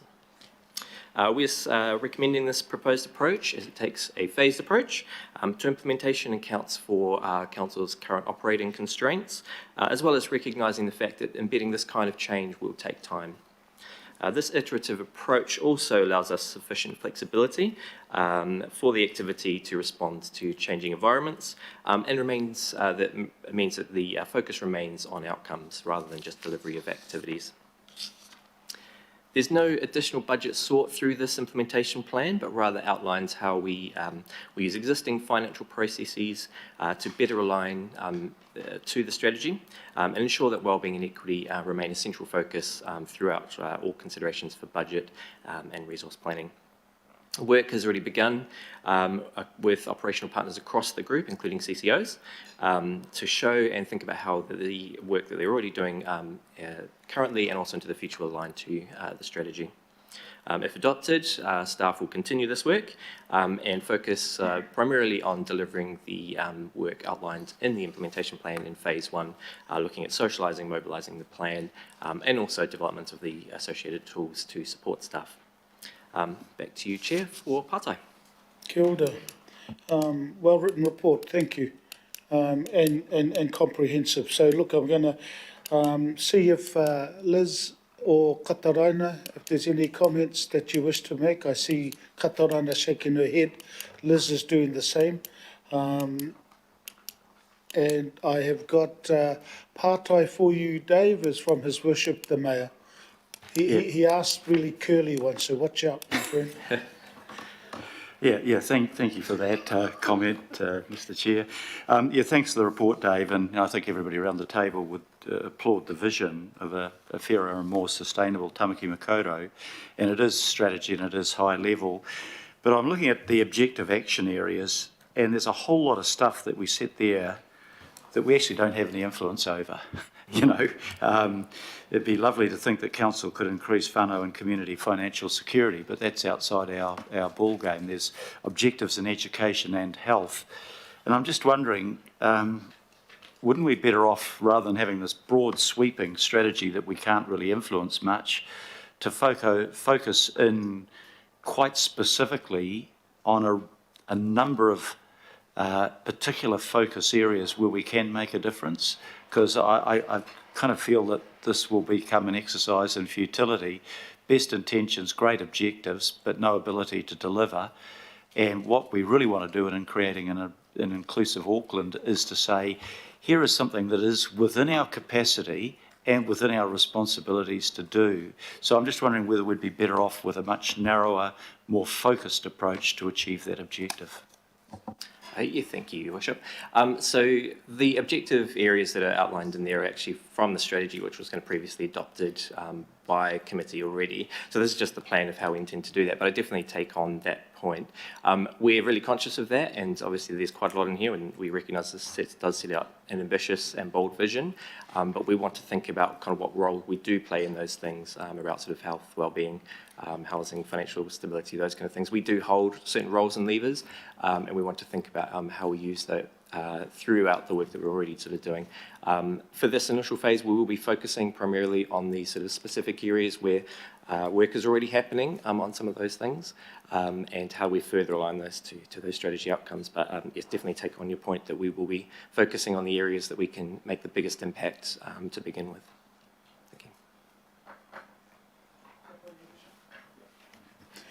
Dave, thank you. So look, we're done with our partai questions, and the reason we asked our staff to go back from the table is that when we get into the whakaaro, any comments, it's not aimed at you. It's just around the discussion that will take place. So thank you so much, Dave. Well done. So any whakaaro, any comments? 3-second rule gone. It's been moved and seconded. All those in favour? Aye. Aye. Aye. Against? Carried. Without moving to item 11, all the legs. And this is... we're just moving to item 11, all the legs, and it's around the scope to refresh and consolidate Auckland Council's open space policy framework. And Simon and Korol. So bonjour, Korol. So look, all yours, Simon, and introduce any of the team that's online, and it's all yours.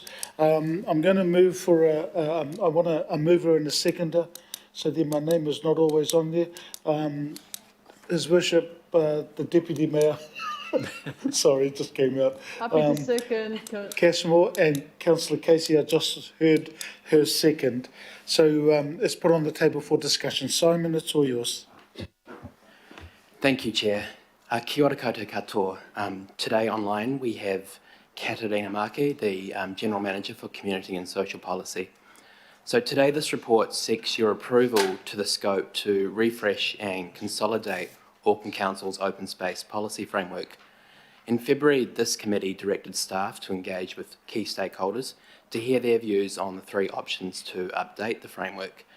The options are 1, the status quo, 2, refresh and no consolidation, or 3, refresh and consolidation. We approached mana whenua and 20 stakeholder groups. 12 groups took part in the engagement and all supported some form of consolidation. Their feedback is detailed in the report. So using an internal analysis and stakeholder feedback, we have assessed the 3 options and recommend that the committee agrees to refresh and consolidate the framework. The full options assessment can be found in the attachment to the report. The report proposes a high-level work program with completion anticipated in the last quarter of 2024. We also propose the establishment of a political working group that will input into this work. The key risk with our recommendation is that the diverse engagement takes a long time and impacts our project delivery. However, we expect that this can be mitigated through the use of a detailed engagement plan and by carefully balancing engagement and delivery timeframes. If agreed, staff will report back to the relevant committee in the first quarter of 2023 to establish the membership and terms of reference for the political working group. Thank you, Chair, and back to you for any questions. Ka pai, Simon, ngā mihi ki a koe. Thank you. Karol, anything from you? Anything from online? No. Okay. So any pātai, there's nothing that's been indicated. Matua kake, all yours. Kia ora, thank you for the presentation. It's really just, really pleased with the approach, the refresh that's been proposed, but kind of disappointed with the engagement from mana whenua mā tā waka. So just what's your strategy to litigate that or to remedy that into the going forward? That's my pātai, Mr. Chair. Thank you, Member. So we are looking at a range of methods to engage in the future. So we understand that iwi and APU are very heavily solicited with a lot of different projects and policies. And in this instance, they were not able to participate. That's not to say that they won't be able to participate in the future. So we would intend to go to the Katianga Forum in the first place. We also extend the invitation to every iwi in the region individually. We tend to reflect on previous consultations so that we respect what has been said in the past and check that that's still the current view. We will also do a range of consultation methods with Mahata Waka and the wider organizations that are involved in sports and recreation and open space. Is that answering your question? So just a subsequent question through the chair. Kapai. Yeah, thank you for the intent, but intent doesn't necessarily get you the results. So, happy to work with the IMSB officials or staff to consolidate this. And I note that that you're intending to include us in terms of that what is it, a subcommittee or something that you're talking about. So no, that's all good, but really do think we should try harder or more with some support from IMSB staff to engage, particularly with Mātā Waka. If mana whenua, acknowledge the mana whenua process, but yeah, and they are busy, but there's a lot of Mātā Waka organised at 75% of the community, Māori community are Mātā Waka. So encourage you to seek help because we do need that input. Thank you. Yeah, and I think recommendation C around the establishment is the way to go when we head into the new term, and nobody knows what happens from there. So look to you both, Simon, thank you, and koro. There's no further pātai, so again, I'm just going to get in to see if there's any whakaaro or any comments. So 3-second rule.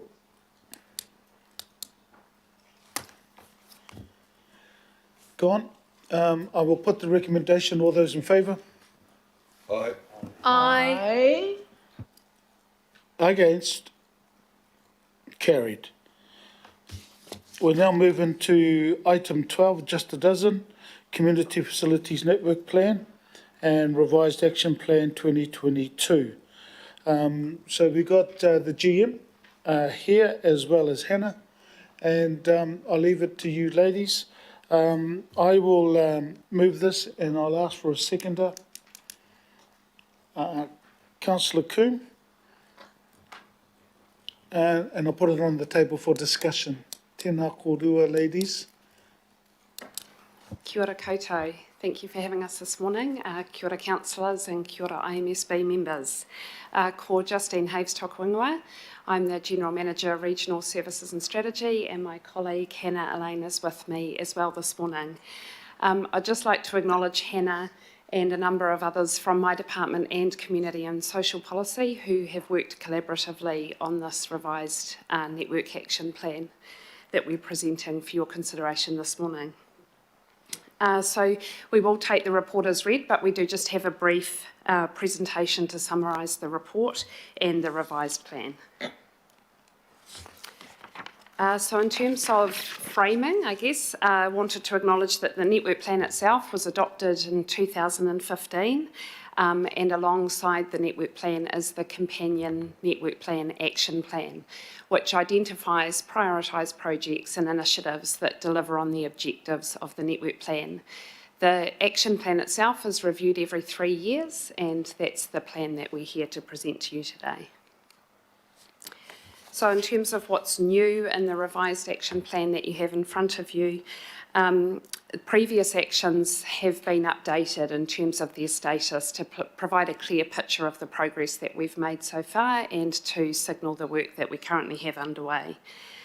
130 local board resolutions helped shape the update of the Network Plan Action Plan, and those responses to those local board resolutions are included for your information in Attachment D. 34 new actions have been included. That they importantly include a proposed action for an assessment of the plan itself to see if it is still fit for purpose. So that's recognising that the plan is now 7 years old and our context has shifted somewhat. So we're recommending an assessment be completed to consider that. All actions, both old and new, have been reprioritised. So this is the area-based actions, have been prioritised using the process and weightings as outlined in the network plan itself.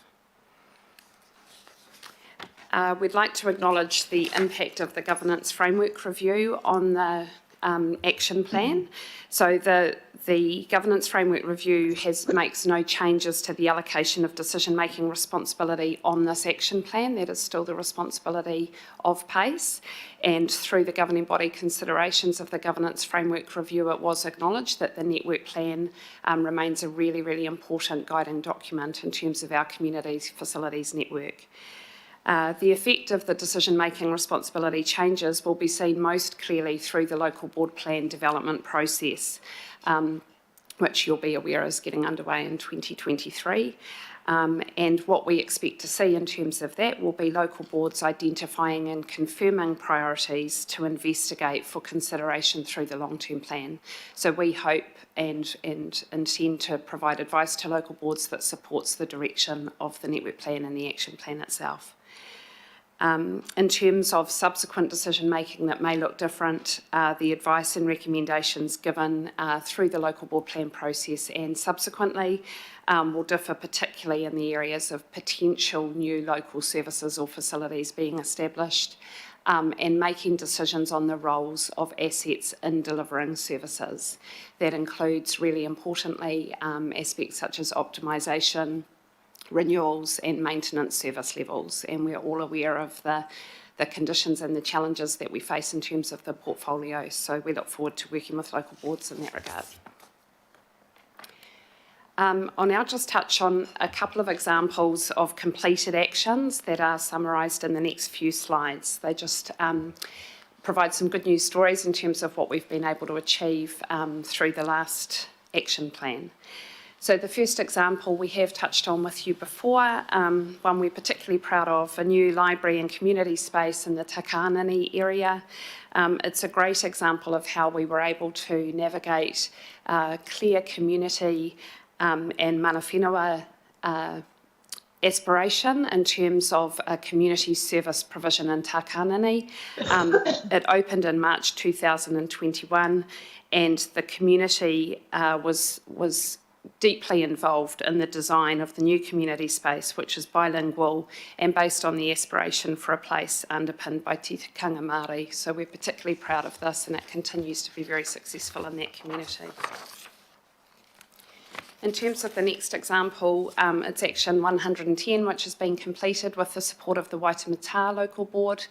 There was an aspiration to consider the establishment of a new facility within the Waitemata Local Board area with a particular focus on arts.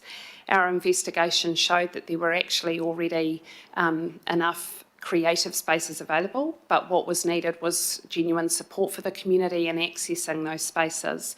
So rather than invest in a new facility, an arts broker service was established to support the community to get access to those existing services that were available.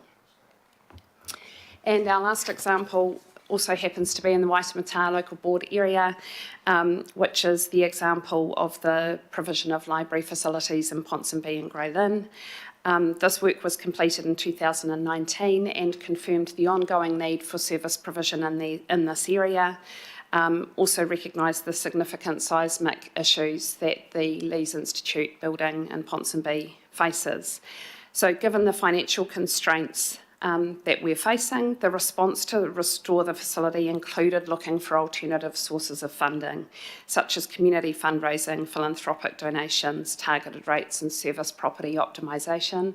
So again, it's a great example of us thinking broadly in terms of how we can continue to meet community service requirements, but in the most cost-effective way possible. And just to note, 2 properties will soon go on the market to fund the restoration of Leis, so an example of service property optimisation in practice. So in terms of the focus on the revised action plan that we're putting forward for your consideration, key things we'd like to draw attention to, there is a primary focus on completing projects that are already underway so that we can conclude work rather than continue to start new work and just face a volume of work in progress. We are aligning with the actions arising from the long-term plan 2021, and we are recommending priority actions related to investment priority areas. So that's in line with Council's growth areas and the Kaianga Ora growth program. And as I've mentioned, we also have the recommendation to include an assessment of whether the network plan itself is still fit for purpose. So all of these focus areas are in line with available staff resources to support delivery of these priority actions. So thank you for your time this morning. Happy to take any partai. Thank you, Justine. Hannah, I know you're sitting there. Is there any further comments or anything else you wish to make? No further comments. Kia ora. Ka pai. I'll go to Deputy Chair, Councillor Casey, and then Councillor Coombe. Yeah, thanks, Alfie. Yeah, thanks, Justine, for the presentation and the really good work on this.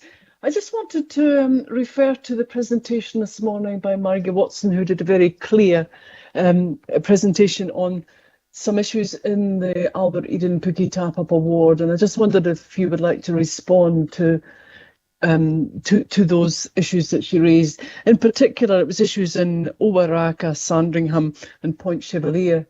And just quickly, the first one was the Sandringham Community Centre upgrade. The second was the Point Chev Community Centre, which is in a kind of sad and sorry state. And is it fit for purpose? And finally, to have Owaraka, which is just down the road here, included as an investment priority area. So if you're unable to respond today, that's fine. But if you have some initial thoughts, I'd love to hear them. Thanks, Justine. Kia ora, Councillor Casey. Thank you for the question. I guess overarchingly, we would like to acknowledge the significant input from the Albert Eden Local Board, which has been recognised through Attachment D, and we have provided, as you know, some preliminary staff responses to those. Overarchingly, I guess there's 2 things that I'd like to note. One is that the assessment is in line with the network plan. So the results, I guess, of the assessments that we see as some of those items being non-priority items means that they are still valid and will continue to be valid for consideration. But in the scheme of the network overall, they don't kind of rise to the top, I guess. So it is relative in terms of our assessment of other actions in the plan. But the second point I wanted to make is just that we are regularly reviewing that assessment. So in particular with Point Chev Community Centre, but also with the Mount Albert Library, which was also touched on. Those are examples of where we are making careful assessment of other pace of growth to determine appropriate timing. So just want to reiterate, I guess, that we are continuing to monitor and that we do recognise a driver, one of our drivers being third-party activity. So that is a key thing that we continue to monitor. So it's under constant review then, it's an organic plan? Yeah, that's right, yeah. That's great, thank you. Got it. Ka pai. Councillor Coon. Thanks, Chair. Kia ora koroa. Thank you for the presentation and bringing this to us today. I've got two partai, if I may. The first one is a follow-on from Councillor Casey's comments. So you're saying this is kind of a live document action plan, love and action plan. But I just wonder, does the resolution provide for that, for it to be constantly kind of updated? Because we're improving what's the actual document rather than I mean, does that need to be noted or given some authority so that you can keep it up to date and respond to those issues that Chair Watson raised? Kia ora, Councillor, and thank you for the question. I am comfortable with the recommendation as it's framed. So we have the ability to, I guess, adapt within the 3-year period as we need to, and we would then include an updated status in a subsequent revised plan. So the outlook that we take in terms of this prioritisation exercise is aligned with all council growth data and takes quite a long-term view. So there'd have to be very significant activity within a 3-year window to trigger a change within that window. It's more likely that it would trigger a revised priority at the next plan review. Thank you. That sounds good. And if I may, Matua, just one more partai. As there were examples used from Waitemata, I can't help but zero in on a couple of those. And I know, Hannah, we've been working on these from when I was on the local board. So thank you for your mahi on these facilities. The first one is the update around the Grayland Library, and the actual wording, I think, is investigate provision of library facilities in the area, giving consideration to facility condition and sustainability, and the local board are advocating for that.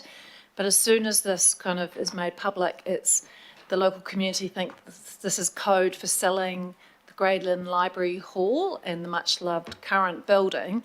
So I'd like an update on that one, if I may. I think it really needs to be clarified what this actually means.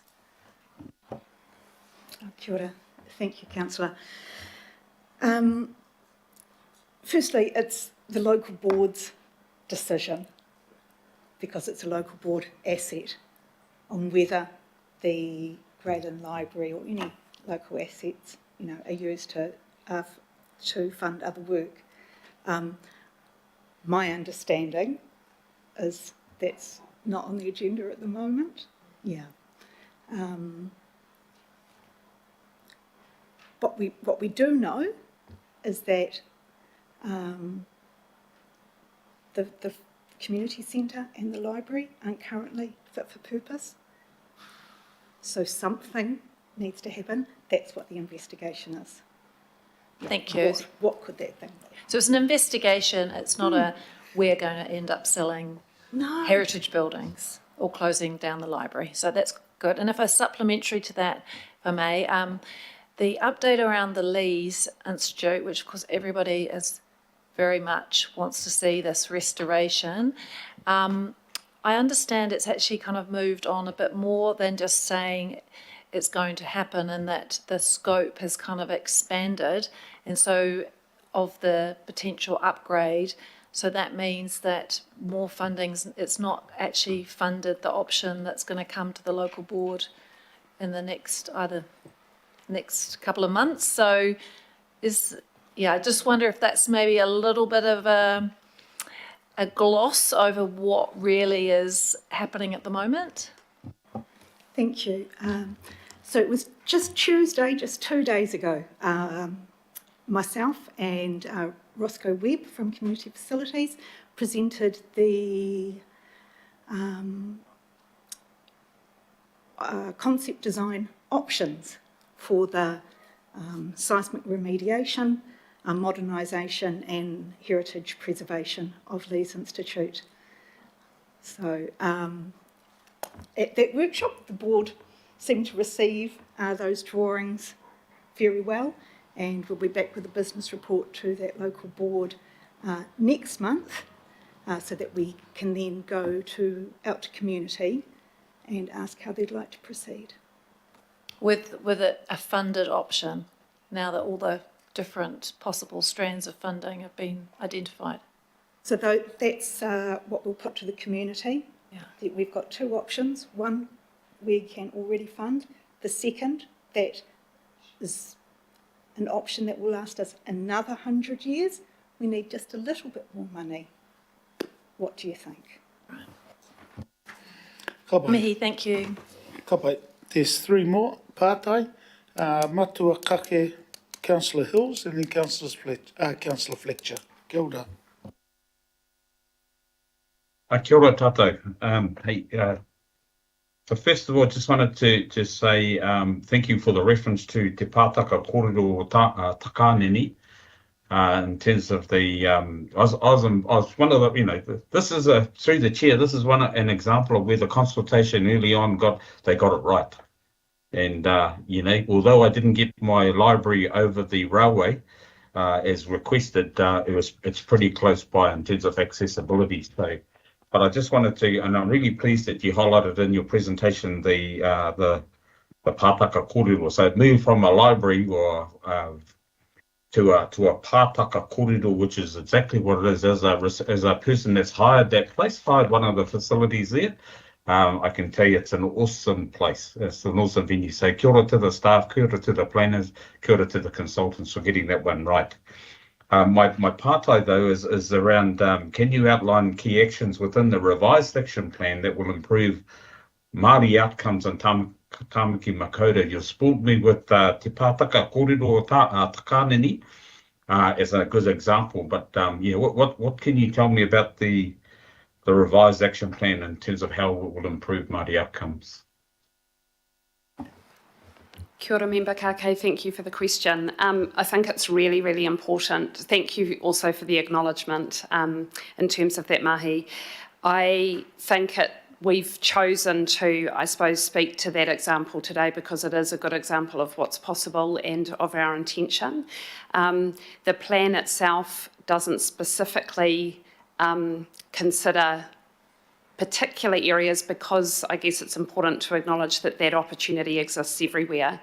So what we are keen to do is to make sure that through the delivery of these investigations, that the consideration of how we contribute strongly to the delivery of Māori outcomes is first and foremost in those investigations, as it was in Takanini. So I guess without kind of wanting to skim over it, the opportunity is everywhere and the intent is there. And it's through the investigation stage that we really explore that opportunity further to understand what it means specifically in place and what options there are to realise those aspirations. Thank you. Pleased to hear it's on the radar though, Absolutely. Awesome. Ka pai. Councillor Fletcher.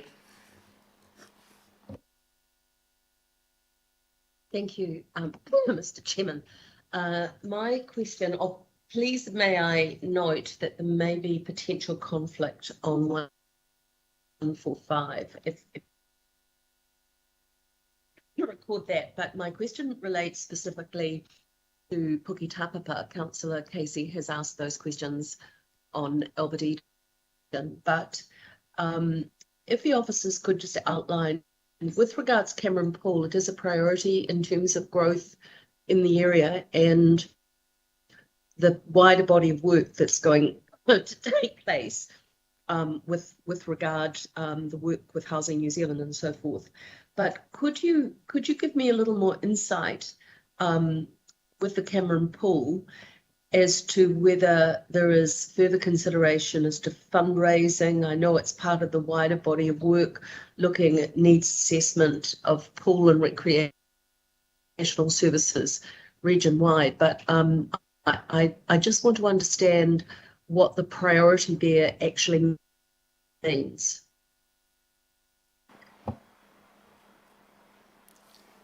Kia ora, Councillor. Thank you for that pātai. So in terms of Cameron Pool, you'll be pleased to know I've already gone and had a site visit with the local board.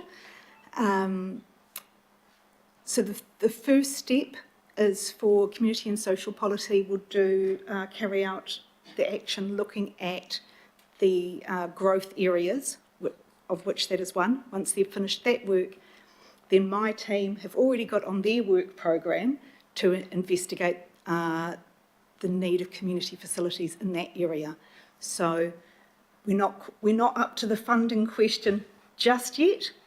First, we'll look at the need of the community, how we can meet that need, and then how we can fund that need. Okay, so you haven't the looking forward once that assessment has been undertaken to contemplate additional forms of fundraising and so forth. I'm sorry, I missed the start of your question. Sorry, I'm trying to avoid coughing. So it's probably a question that relates to a number of these assessments, but you referred specifically to fundraising with regards to the Leis Institute, and I think that opportunity exists in other places as well. So it's really to understand officers' expectations when we finish our assessments as to how communities can be involved in fundraising. Kia ora. I can come back. I can come back to you personally. I'm happy to comment briefly, if that's okay. I guess to Hannah's point, the first part of our investigation is to understand what the requirement is in any community, including with the Cameron Pool example. And then as a secondary step, the consideration is what are our options to meet that need. So yes, I can assure you that, again, particularly given our current conditions, we need to think really broadly in terms of options, and that absolutely includes how we can deliver with others and how we can include the community in those delivery options. So very open-minded, and it's a subsequent phase, I guess. Thank you for that. And the second question that I had relates to Monte Cecilia Park and the facilities that are there, which you would be aware of. Did that any of those needs, are they assessed in any form? I know it's there's a lot of work being undertaken by the Puketapa local board in that area, but I'm just generally interested as to what work was undertaken in terms of any needs assessment for those facilities.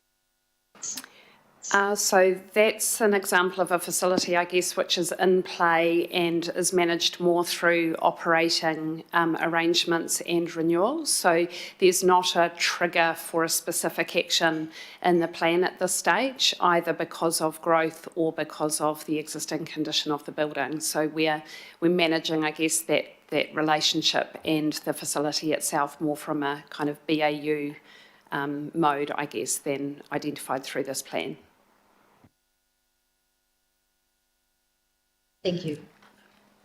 Councillor Fletcher, I just want to get some clarification because it didn't come through with the sound around the conflict you mentioned at the beginning. So our staff just here wanted to see. It related to 145, which is the sports park, which is the Franklin Ollie. But I don't see it as something too formal today. I just, as a potential conflict, I just signal it. I think you got that one now. With that part. Thanks. Yeah, thank you, Councillor Fletcher. So look, just to you both ladies, thank you so much also for those that are online. So I'm just going to now open it up for any whakaaro or any comments. Kia ora. I'm going to give the 3-second rule as I always do, but just to give people time. Justine, to you, Hannah and the team, I just want to acknowledge the mahi with this and also all the other reports, but with this one here, and in particular the 130 local board resolutions that you said in your PowerPoint help shape the update. So, you know, to your team, and I've spoken to Hannah personally just to sort of say, you know, thank you for that, and also as the chair from Albert Eden Margie said that, having one of the four, that's actually quite good. Having one out of four, but there's going to be ongoing kōrero with all the other advocacy items. So I just wanted to sort of acknowledge you, and that's me. There's no further whakaaro. So it's been moved and seconded. So I'm going to put the resolution. All those in favour? Aye. Aye. Aye. Against? Kia ora. Look, normally we'll try and sort of have a break, and we'll have a break now, and it's normally after 2 hours. And it's a comfort break for about 10 minutes. That'll give the staff an opportunity to go and get a cake and a cup of coffee. And then we'll come back in 10 minutes, Maya. So if we look at 20 past, and then we've got 3 more items, and I'll be in the hands of the committee. Kia ora.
forward should it be accepted. Joining me today, I've got Karen Foster from the Development Program Office. Karen's been involved forever, she said, on this site, and she's been managing the relationship with Kāinga Ora. And also online, we're supported by Christoph Soltu, who's our coastal specialist. Chairperson White gave a great summary earlier this morning, so I won't cover the ground that she covered. I'll just sort of point out a couple of things. Kāinga Ora are responsible for constructing the asset, the jetty and the pontoon. All up, it's expected to cost around $3.3 million in terms of the capital value. So post the construction, if it is accepted to Auckland Council, we'll be reliable and responsible for all the ongoing operational costs to the tune of about $20,000 per annum is the estimate. As well as the sort of the annual maintenance cost of the actual structure itself. The other potential costs we might be up for is the possible dredging of the channel that the pontoon sits in. This possibly maybe need to be done once over the life of the asset, which is about 50 years, and the estimated cost of that is approximately about $450,000. The dredging element is the main reason the decision is being brought to this committee as opposed to the local board, as per the sort of the governance framework review changes. So that's the main reason. It's the regional coastal funding element is why it's a PACE decision. So if I just quickly touch on the recommendations. So the recommendations that officers are recommending is to accept the vesting of the structure, but we would like to delegate to the General Manager of Community Facilities the final authority to approve the detailed design prior to Kāinga Ora starting construction. Thank you very much. Chris. Karen, nothing from you? I think Christoph, is he online? There's nothing. Christoph, is there anything from you? Nothing. Okay then. So look, I'm going to open it up for Pātai first, and it's been moved by, as I said, by the two councillors in the ward, and Councillor Darby. Thanks, Chair. I'm very aware that coastal assets, the life of the asset can be changed very quickly because of the elements that they sit in, the environment they sit in.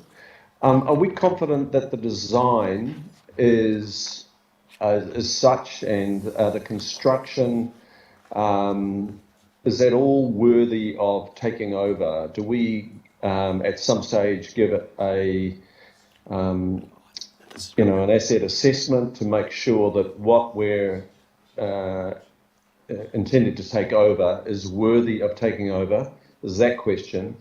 And because Kāinga Ora are building, are they going to warranty the construction to us as the new purchaser? That's the second question, and for how long? And the third question is, you mentioned in the report that there is additional dredging. Would that not require a resource consent, and what is the likelihood of achieving that consent, and at what cost, considering quite a lot of resistance to dredging in the Waitemata? And if that was not achieved, where would that leave the asset? 3 questions there, Chair. I know that Chris has wanted to answer them, but I just wanted to point out that this is around the jetty and the pontoon only. I know it's been reported in there, but Chris, I'll give you the opportunity if you wish, because I know that's going to be in the future. But from our perspective for this particular agenda item is around the jetty and the pontoon. So Chris, I'll give you the opportunity if you wish. Kia ora. Yeah, thank you, Councillor, for the question. So I think the question is relevant. Are we happy and comfortable with the design as proposed by Kāinga Ora for the pontoon and the jetty structure? I might defer to Christoph if that's okay, because you've been quite heavily involved in the actual specifics of the design. So if you can speak to the design, the possible defects liability once it's accepted, and then comment on the dredging issues and consenting potentially issues. Thanks. Sure. Yeah, tēnā koutou katoa, ko Christoph Soltu toko ingoa.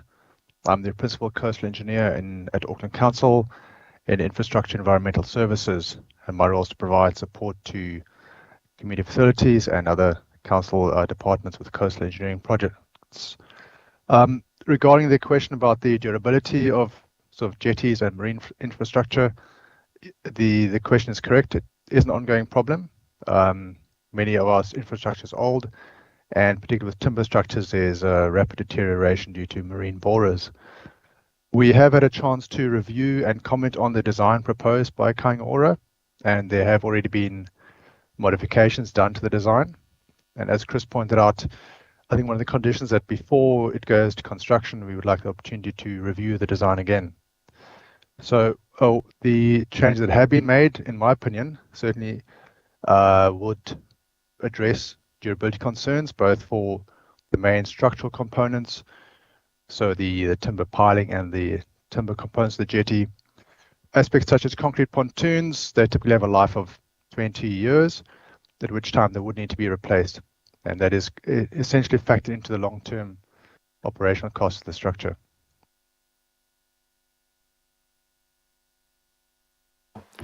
I think so. Just on that.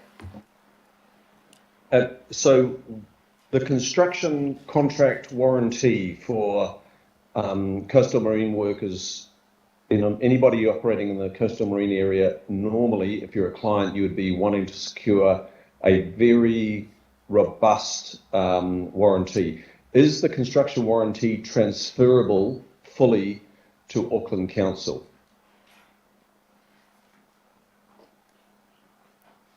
So I think the typical construction projects have a defects liability period, and that would be the same for any building works. So the construction of the jetty does not involve any novel materials or methodologies or plant that would need to be warranted beyond what is on typical other capital projects. Whether how it is transferred to council from Kāinga Ora, maybe Chris can respond to that.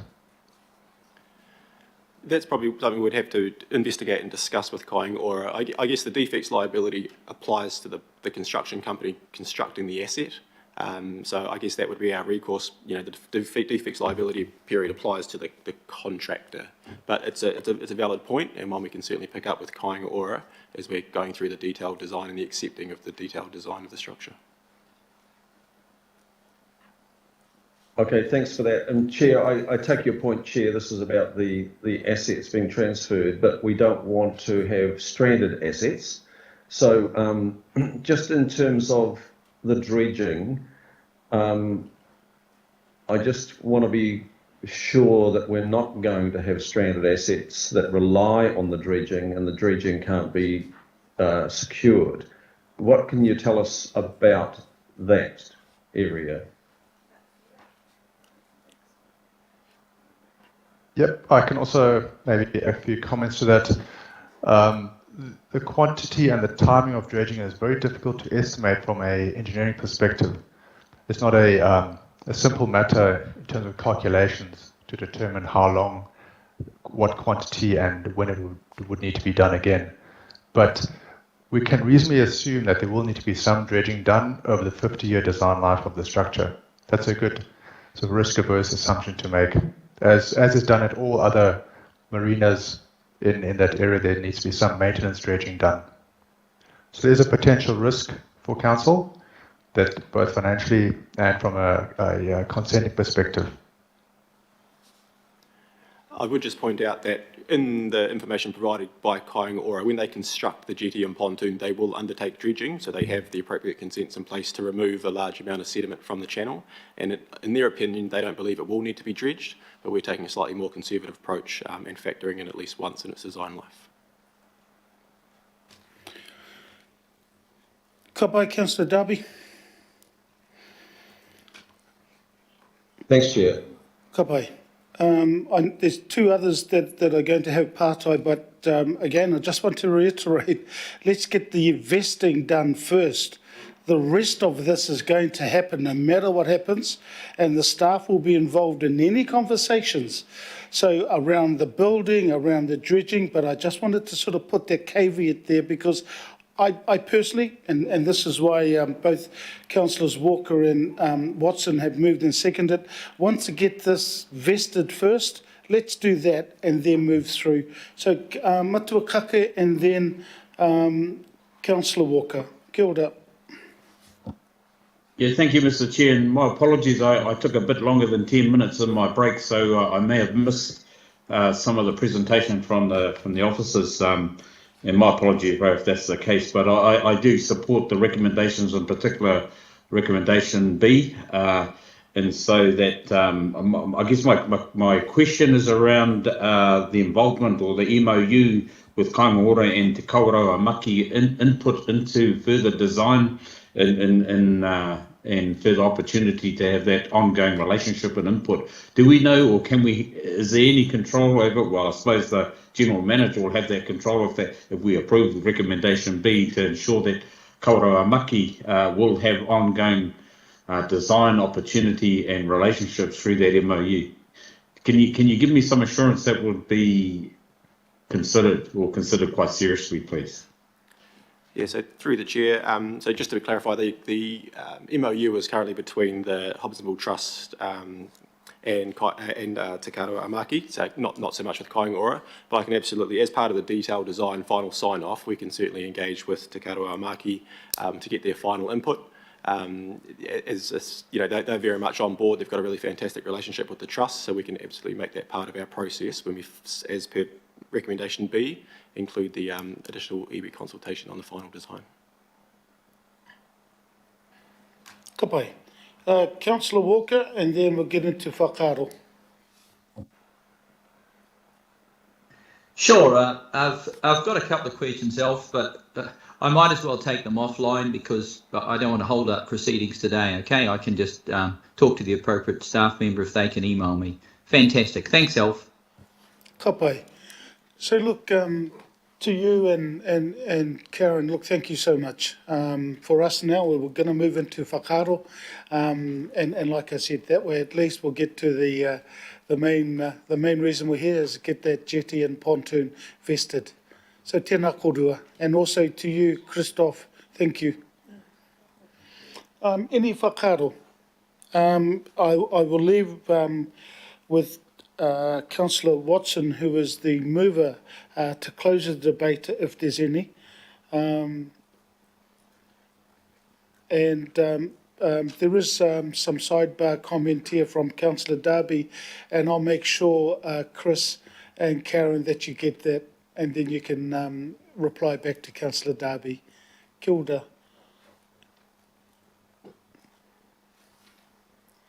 3-second rule's gone. So, John, if you wish to close, John, sorry, Councillor Watson, if you wish to close, and I'll put the recommendation. Kia ora.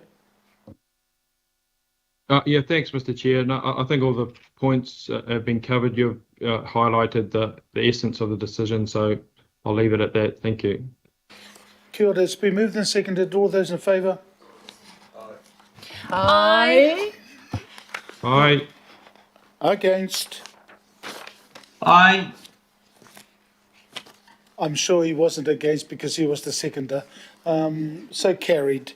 Kia ora. Thank you to you both and Christoph.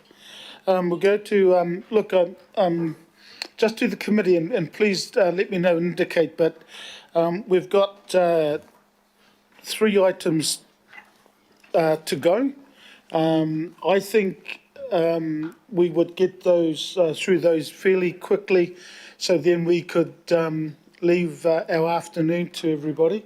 So I'm looking for an indication, even if it's voices for those online, to continue, and then we'll break for the whole day, basically. So look, that's what I'm thinking. This indication, yes, we continue. Just those online. Yeah, continue, Alf. Yep. Continue, Alf. Thank you. Yep, got the majority. So we move to item 14. The reserve revocation. Deputy Mayor will move and I will second the revocation, and I'll just get those that are here, and I think they may be online, Andrew, Richard and Letitia. There you go, gentlemen and young lady. So look, it's been moved for discussion. So, Andrew, I'm assuming you'll be going through it, and then we'll go to Pātai. Kia ora. Thank you, Mr. Chair. Yes, hi everyone. I'm Andrew Alcota, Portfolio Specialist at Eke Panuku, and I'm joined today by Letitia Edwards, Head of Strategic Asset Optimisation, and Richard Davison, who is the Priority Location Director for the southern locations, which includes Manukau, Old Papatoetoe and Pukekohe. And we're here today to present a report seeking approval to submit a request to the Minister of Conservation to uplift the reserve status of 67 East Street and land adjacent to 995 Pairata Road in Pukekohe. These properties were approved for sale subject to the completion of any required statutory processes as part of the 2019 Unlock Pukekohe High Level Project Plan, which has been endorsed by the Franklin Local Board. So following this approval, staff from Parks, Sports and Recreation have reviewed the properties against the relevant open space policies and have confirmed that they are no longer required as part of the open space network, and nor do they align with the values defined within the Reserves Act 1977. Eke Panuku has then undertaken iwi and public notification in accordance with Section 24 of the Reserves Act, which is part of the reserve revocation process, and the submissions from the 3 individual parties are outlined within the report. I will note that the concerns that were raised in these submissions largely relate to planning matters that are not considered through the Reserves Act values and would be considered as part of any future resource consent application. So otherwise, I will take the report as read and I'm happy to answer any questions. Ka pai, Andrew. There's no pātai. At this stage, there is some whakaaro, but there's no pātai. So look to you both. Sorry, the 3. Tēnā koutou katoa. Thank you so much. And I'm going to go to Matua Kake first, and then I'll leave it up to the Deputy Mayor if he wants to close the debate. Tēnā koe Matua Kake.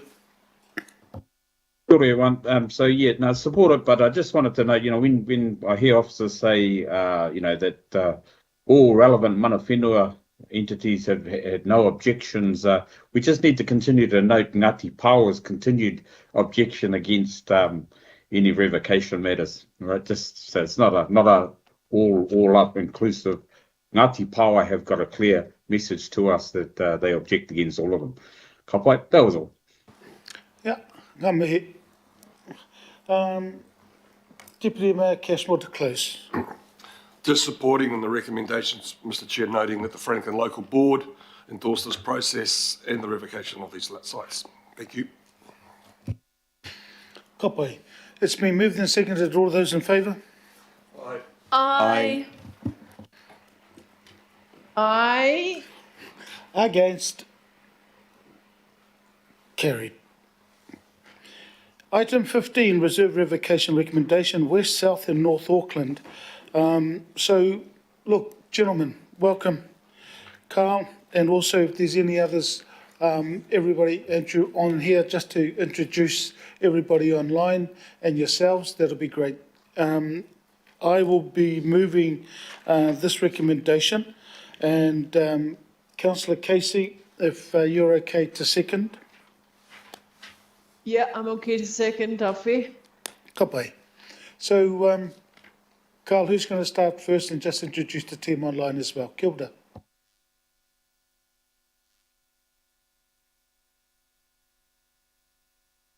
There we go. Got it.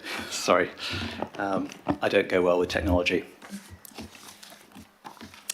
Ngā mihi o te wā kia koutou. Ko Eke Panuku mahi aho, ko Carl May toku ingoa. I am a portfolio specialist.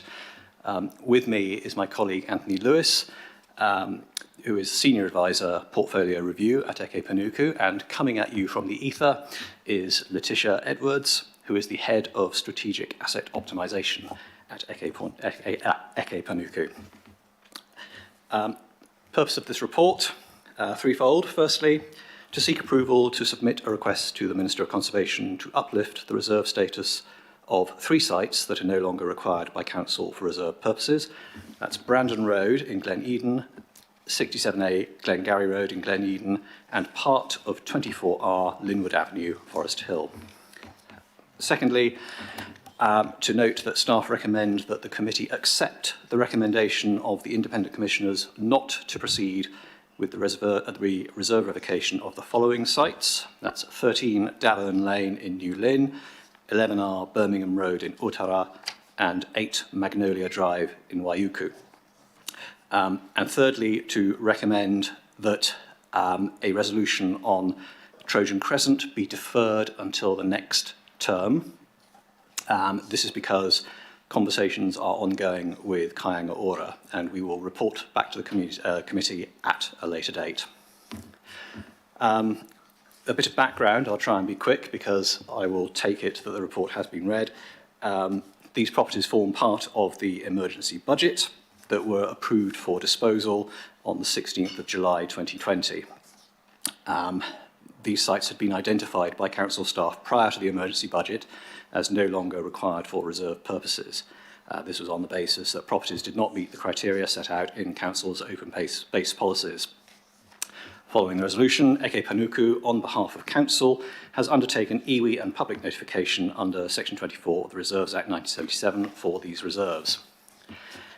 Due to the large volume of submissions received, independent commissioners were appointed to consider the public submissions and to hear anyone who wished to be heard.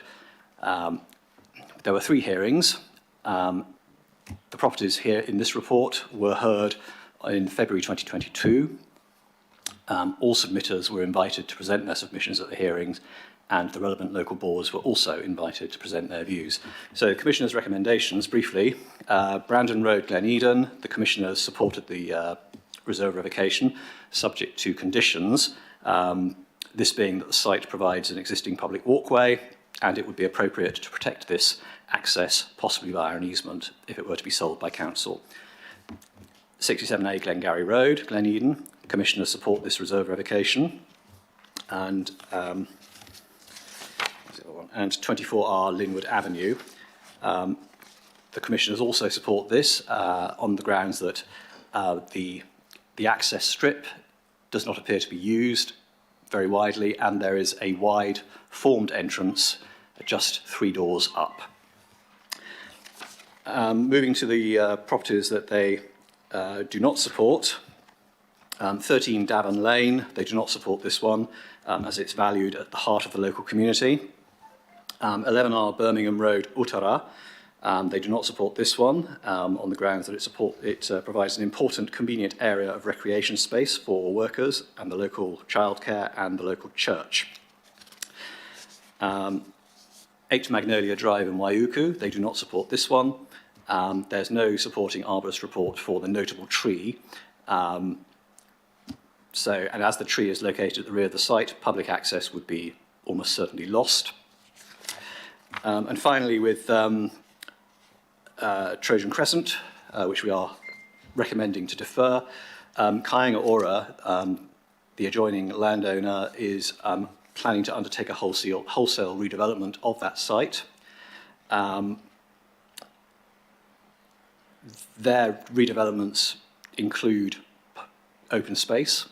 So incorporating this reserve into their property would enable a wholesale and holistic redevelopment that would eventuate in a better open space outcome. That's my report, and we are ready to take questions. Thank you very much. Goodbye. Anthony, anything from you? No, I'm just here to support Carl and answer any questions. Goodbye, Letitia. Thank you, Mr. Chair.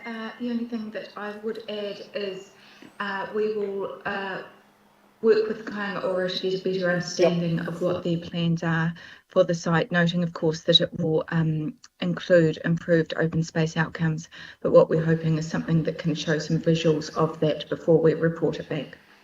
Goodbye. Nothing further from me. Goodbye. There's no apartheid. Oh, now there is. Councillor Coombe.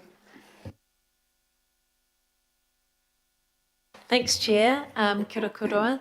I just had a question on page, let me just find it again, 271 of the agenda for Davin Lane, and I know this is not recommended for sale, but I just was curious about the wording in paragraph 5. This is your report. This is your attachment, right? Is that correct? It says that with the mature trees, council ownership is not required to protect the trees because of the tree protection under the unitary plan is in place. Now, does that mean that the trees are scheduled, or that theoretically, if council was minded to go through a process to schedule them, we could? We could go through a process to protect them.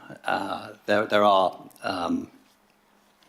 provisions in the unitary plan to protect trees, so one could have the trees scheduled, or more simply, perhaps, one could place a covenant on the title identifying and protecting that tree. Thanks, Chair. I guess as we're deciding not to sell, but if there was a process that this was going to get taken forward, I would suggest that just needs to be probably made a little bit more clear around what would actually be a process that would be put in place around tree protection, so that we don't get in a big pickle down the track when we haven't actually scheduled it, because it's actually, as we know, it's quite difficult to do that process. So yeah, I just think that's perhaps a little bit too generic. Well, through the chair, we note that. Yeah, just through the chair, that paragraph 5 was based on the open space assessments against the policies. Subsequently, we actually had the urban forest team assess the site, and they've given their advice that the trees are valuable and council shouldn't dispose of the site. The large putakawa is one of the only tree in the area from the original property before it was subdivided approximately 20 years ago. So paragraph 5 is based purely on a policy assessment. It was further work. So. Right, thank you, appreciate it. Thank you. There's still no pātai online, so which is a good thing. So look, I'll go to whakaaro, and before I do, and I will see, I think we were going to get some wording, and I haven't seen it, but it is to be deferred, that particular item. So I'm just getting Maya to do it. It's just to defer it because, and I've spoken to the chair of the Faux Local Board. She's happy with the deferral pending discussions with Kāinga Ora, because it could well be a win-win situation. So I'm trying to get some wording, just deferred Trojan Crescent, Yulin, following further discussions with Kāinga Ora. Yeah, is that okay? I think it's there, and You need to delete the word will from there. oh, okay, yeah. Take out will. Was that Letitia? Was that Letitia? Yeah. Yes, Letitia. Yes, sorry, I was going to say take out the word will. And yeah. Could we potentially say defer Trojan Crescent Newlyn to enable further discussions with Kāinga Ora? Even better, because I was waiting for a resolution to come through, and pending further discussions. I was waiting for a resolution to come through, Letitia. I didn't get one, so I'm doing it on the hop with the ladies. Not that I hop.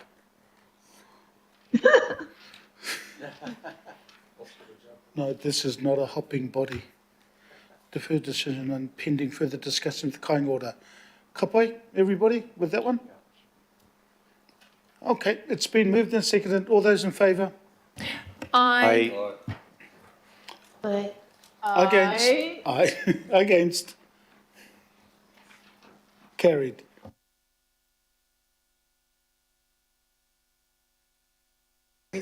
Yeah. Okay then. Look, this is the last item, for us to discuss, and it's the investment in Tamaki Makaurau sports sector. And look, just to open up, I will be moving this as Chair's recommendations, and Shane Councillor Henderson will second it. And just to give you some background, Dave, to you, to Mason and the team, and Samantha especially in regards to this, thank you so much in regards about what we have in front of us. As I've sort of let everybody inform that there was quite a bit of conversation, and for us, I think it's just to sort of for this particular year, as in just to have the status quo for this particular year. And then what we'll end up doing is for the GM to facilitate a meeting with Active, with kia ora, Mace, with Active, with our RSTs, and really the end game is to have a look at getting or putting in place a multi-year funding, so then people have surety around funding that are going to them. So look, I just want to acknowledge Mace as well. I didn't either come in, but kia ora. Yeah, it's good that we've got to this stage. So it's been moved in second. Also, there's a note in there that there's an interest in this item. However, the meeting agreed there was no conflict for Councillor Collins. And yep, and Councillor Collins, if you want to declare that, at least we've noted it as on the agenda. Yes, please. Thanks, Chair. Kia ora. So look, those are the Chair's recommendations. I'm just going to put on the table first for discussion.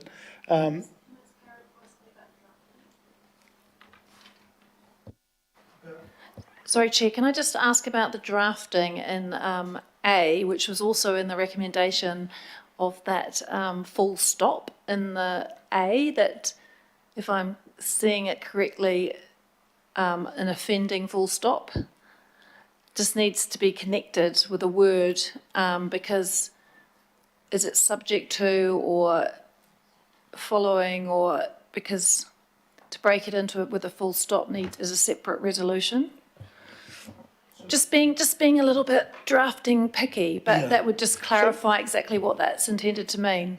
So it's been noted for now, and I have no doubt at all that the people on my right and behind me are looking at it now, and yep, and they'll come back with an answer. I'm just giving David and Mason an opportunity just to sort of explain in regards to where we're settled now. But I will get Samantha or mind them to wordsmith it. Kia ora. Dave, I'll leave that to you. Kia ora. Kia ora koutou. Sorry, there's a point of order that has been mentioned by Matua Kake, so I have to go to the point of order. So Matua Kake. Yeah, thank you, Mr. Chair. And I should have raised it right at the start. So I have a contract with Sport Auckland, so I think I should kind of just in all clarity and transparency purposes just bow out at this stage, bro. That's all. No, ka pai, that will be noted as well. Matua Kake, so na kia ora na, ka kite anō.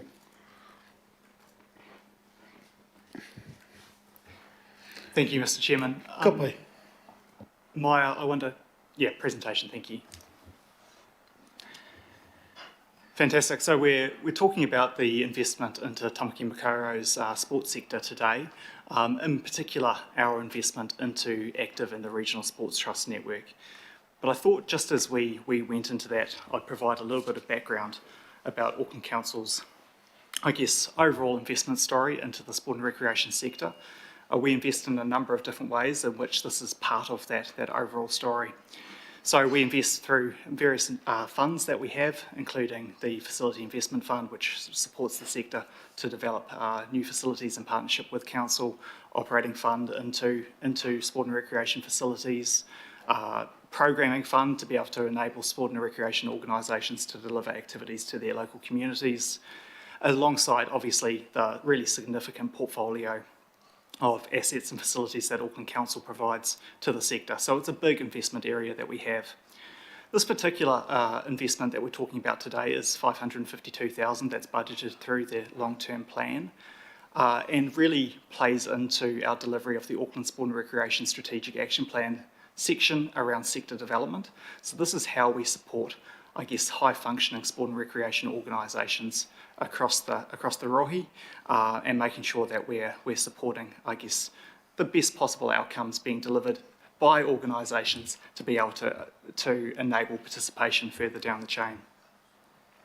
So this is where our regional sports trusts, including Active, Sport Auckland, Harbour Sport, Sport Waitakere, and CLM Community Sport, play a really important role in terms of the development of the sector and really supporting the 1,500 or so sport and recreation organisations that we have around the region really deliver quality outcomes for their communities.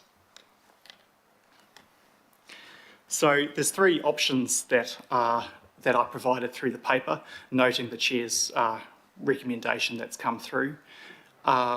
So the three options were option one, status quo. So that was basically continuing the existing investment levels that we had into the group from the financial year 22 decision that was made 12 months or so ago. And that was a slight adjustment on previous levels as well, reflecting a decreased level of investment into Active from 76,000 down to 40, with the remainder of that investment being distributed around the four other organisations, the regional sports trusts.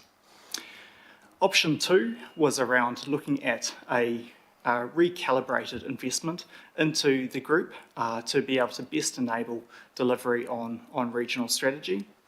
And option three was around looking elsewhere to consider who else might be able to support Auckland Council in the delivery of sector development outcomes.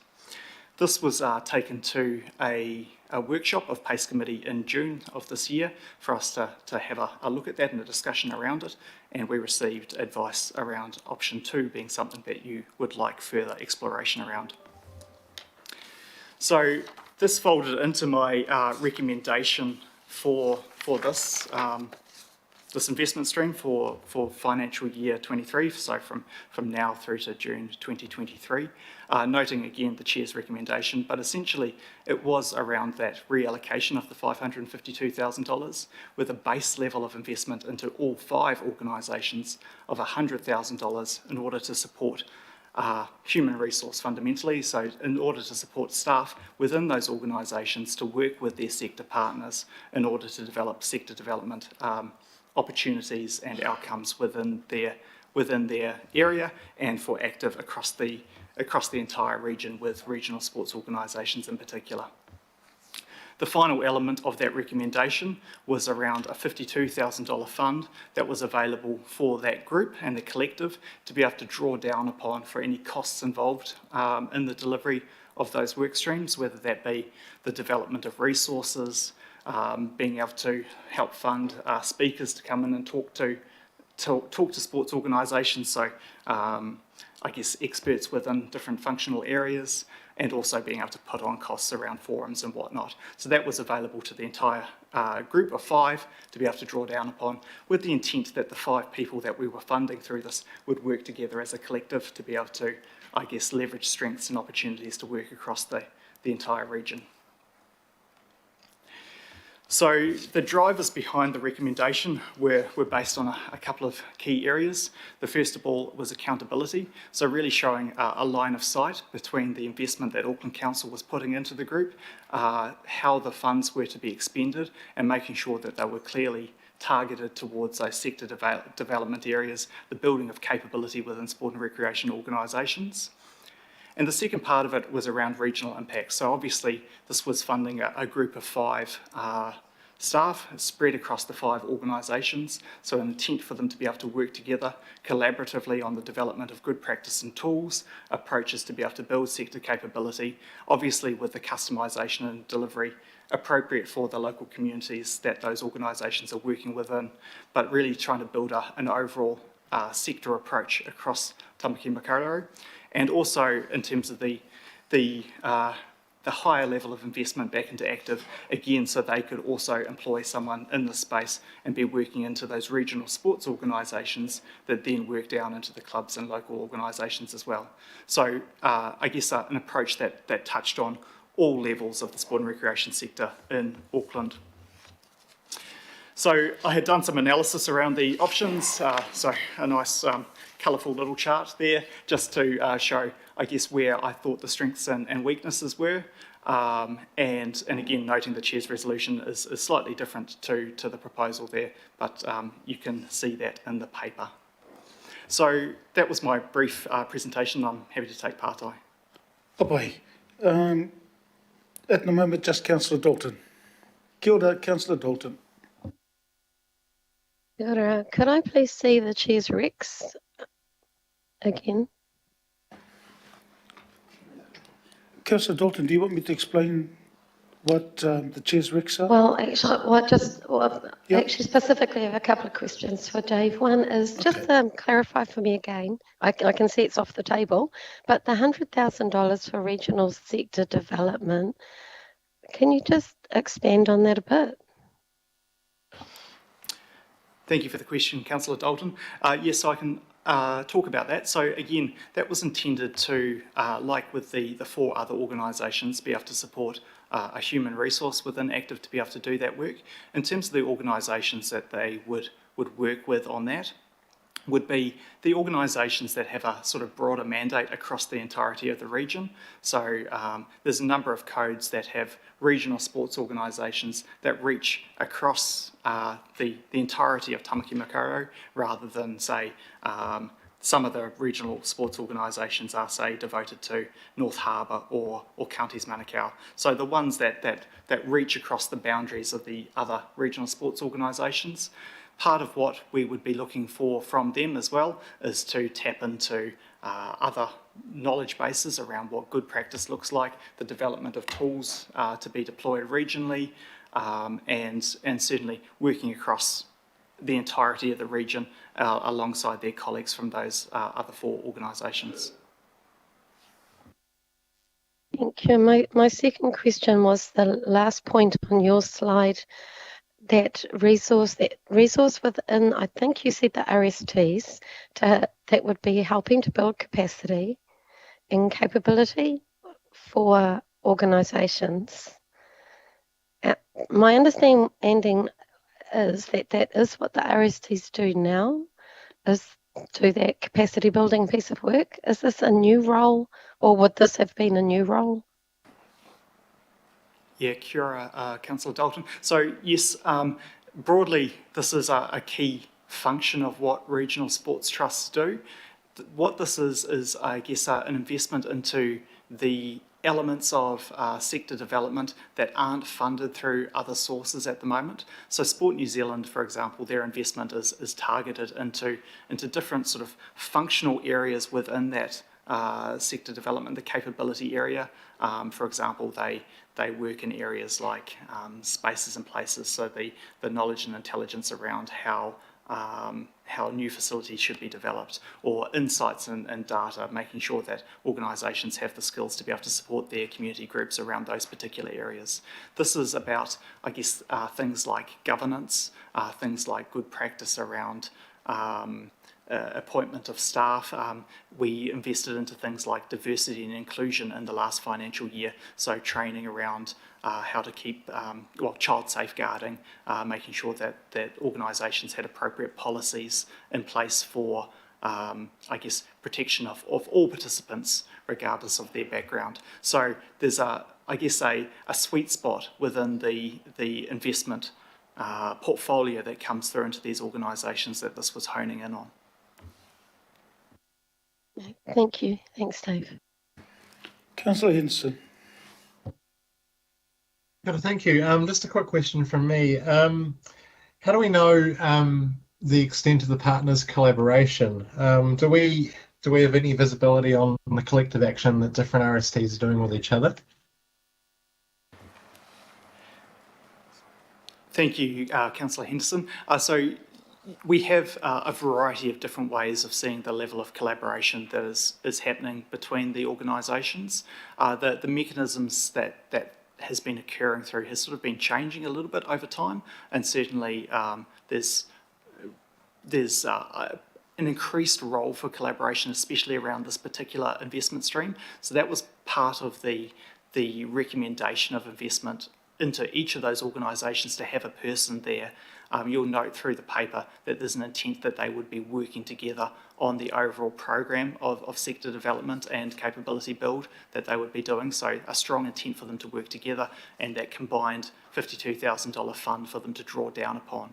So that was, I guess, an intent around the council investment component, making sure that there was a strong collaboration between the organisations on this functional area. In regards to other functional areas, there's some working groups that have been developed around priority areas that have been confirmed through the Auckland Sport and Recreation Strategic Action Plan, such as a women and girls working group and things like that. However, there's probably opportunity for increasing levels of collaboration across the group as an entirety of a work program between them. Well, thank you. Matua Wilcox, and there's nobody indicated in the sidebar if they have any. Kia ora, Matua.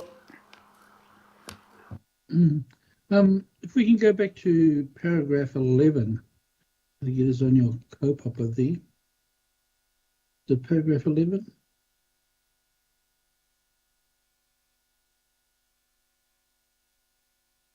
Mr. Chair. Is that possible? Sorry. Is that Is it number possible 11 to on see the actual paragraph- agenda, Matua? Yeah, no, paragraph 11. What's that? Yeah, but I think he wants it on the screen. Matua, did you want the number 11 in the I'm just having agenda trouble on the reading. screen? I'm having Or trouble reading my screen. Is there apartheid to Dave around number 11? Yeah, and it's concerning the kaupapa that you've written there, monitoring. How are you going to monitor Māori involvement, and especially tamariki occurring, as you said, in certain areas? How are we going to influence that? So there's a two-part question. Kia ora, Member Wilcox. So there's probably a number of ways through which we will do that. The first of all is through the development of a funding agreement. There'll be KPIs in terms of how the program of investment should be targeted and what the achievable, what the deliverables should be back against the funding agreement that we have there. In terms of Maori outcomes. So we, in the last financial year, certainly we had asked for prioritisation of engagement with Maori sport and recreation organisations, and you'll be able to see some of that within the reporting back on our last funding agreement as the attachment A.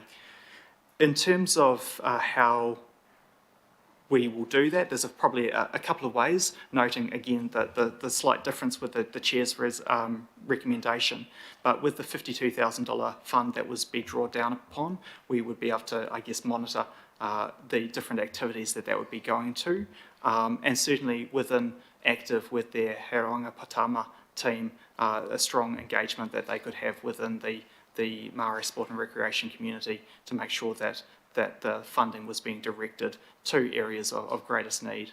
So there's probably a number of pieces to that answer. Have I answered the question for you? Apologies. You have, in a way. I suppose what I'm looking for is that we do have those key indicators that we can monitor with,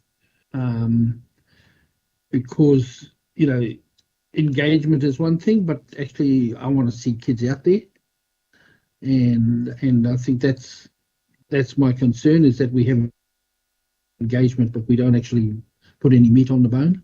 So that's very easy to do with Māori kaupapa. So I'd like to think that we can say you'll engage, but also you'll actually actively get something happening, if that makes sense. Kia ora, Member Wilcox. Just to finish that off, I guess. So absolutely, through our KPIs and the operational funding agreement, we'll certainly have deliverables that we would expect the group to achieve. And whilst I do note your point around the actually seeing tamariki and rangatahi out there participating. This is around the capability work into those organisations. So I guess it's about identifying the organisations that can have a really significant impact within this area and making sure that we're investing into them so that they can support their communities to participate. So it's a little bit of a downstream impact, but this is sort of looking at the leading indicators of really strong organisations to be able to deliver that long-term change in terms of participation rates that we have data about through various sources, including the Sport New Zealand Insights and the Active New Zealand Survey. Thank you. Goodbye. So with the Chair's recommendations A and B, they've been moved and seconded. The first one, obviously, A is status quo. And that allows the RSTs, at least in regards to their upcoming budget. And that's only for the year, as been indicated. The second Chair's recommendation is the fact that there be a facilitation, at least in the meeting of those that are listed in B, so then we can have a look at multi-year funding, because it's important that for sustainability, etc., for our RSTs, for active, and especially I think for our community, that there is sustainability at least for 3 years. So that's why, and I just want to acknowledge again the councillors who had contacted me, but also we've had the conversation with, and also Dave, to you, Mason and Samantha and the team in regards to where we've settled for now. But I look forward to next year. So if there's any, I'm just going to open it up for any whakaaro. Councillor Coombe. Tēnā koe. Just a very quick comment. I will support this. I must admit that I would have preferred us to go with the officer recommendation and do take their advice on this. And I do want to just acknowledge the work of Jenna at Active, because it's just great to hear about how she has been making so much progress with building relationships and working for the sector. So it would have been my, preference that we push forward, but I do take your lead on this, Matua, and that this is just an interim step, and perhaps this will provide a foundation for a more sustainable funding going forward, and everybody can continue that relationship building at the same time. So, kia ora, thank you, and thanks to the team for this work. Thanks. Kapai. I think it boiled down to numbers game. Councillor Dalton, followed by Councillor Newman. Thank you, Chair. Look, I think that Jenna gave us a really good presentation this morning, and I have a lot more confidence in Active under her leadership. I liked how she explained she is really getting down to understanding what's going on around the region, but also down even below the RST level, perhaps. I admire the way that she has rebuilt the relationship with CMS. That's really important. They continue to work well in our community, and it's not without the struggles that they have faced with Active in the past. That's a very healthy relationship. I too was quite intrigued by the original officer recommendation and have some sympathy for supporting that, because our clubs are struggling under capacity and capability, more capacity perhaps, because we've been run by volunteers and people are tired. We need to understand what our clubs need to be able to survive, to continue to have our kids in sport more active, more often. But happy to go. I will support your Chair's Rex for this, and perhaps in this year we can really find out with what those capacity roles are like within our sports clubs out there, not just the RSTs. My experience, of course, is only working with CMS, and they were doing capacity building within the clubs and still have concerns in that space as well. So I'm happy to support this, and happy with Jenna. Thank you, Chair. Kapai. Councillor Newman, and then if there's no further, I'll close. Oh, look, thank you, Chair. Firstly, I want to acknowledge the officers. I do want to acknowledge Jenna, and I too having observed, I think, something of a renaissance of the relationship between Active and their delivery partners, as well as reflecting on Jenna's presentation this morning. I think it's a vastly different type of climate than it was some years ago, and that's very positive. It gives me greater scope for feeling optimistic about Active's role. But I also acknowledge you, Chair, and you've certainly been at the forefront of trying to ensure that the regional sports trusts are in a good position, that they are in a strong position, and that their vital role is acknowledged and supported, and that's very important. So I do want to acknowledge you, Chair. I think it is the case that a lot of our sports clubs do struggle. I mean, I've got another role which allows me to be able to work with a lot of those clubs, and yeah, there are capacity constraints, and the resourcing that has to go in to support those clubs is substantial, and it will be ongoing. We're working to try and do that, but it remains a challenge. Whether the officer's proposal, the initial recommendation, would have significantly addressed that gap, I'm not sure. But there is no doubt that the key thing here is to ensure that tired volunteers receive the support and that the funding comes with it. It's one thing to advise and to mentor, but the funding needs to be unlocked. How that happens, Chair, is a matter that continues to be a matter for some discussion. I think that the discussion that you've mooted is an important one. I would like to see the delivery partners include a direct relationship between Active and Counties Manukau Sport. That is an important objective for me. But I do want to acknowledge you, Chair. I think that you have facilitated this well, and I do support this. Kia ora, thank you. Councillor Hills and then Councillor Watson. Kia ora, Alf. And I agree with what everyone's saying, but it is a bit confusing that everyone's saying we support Jenna and the move she's made and Active's move in the last 2 years from where they were to where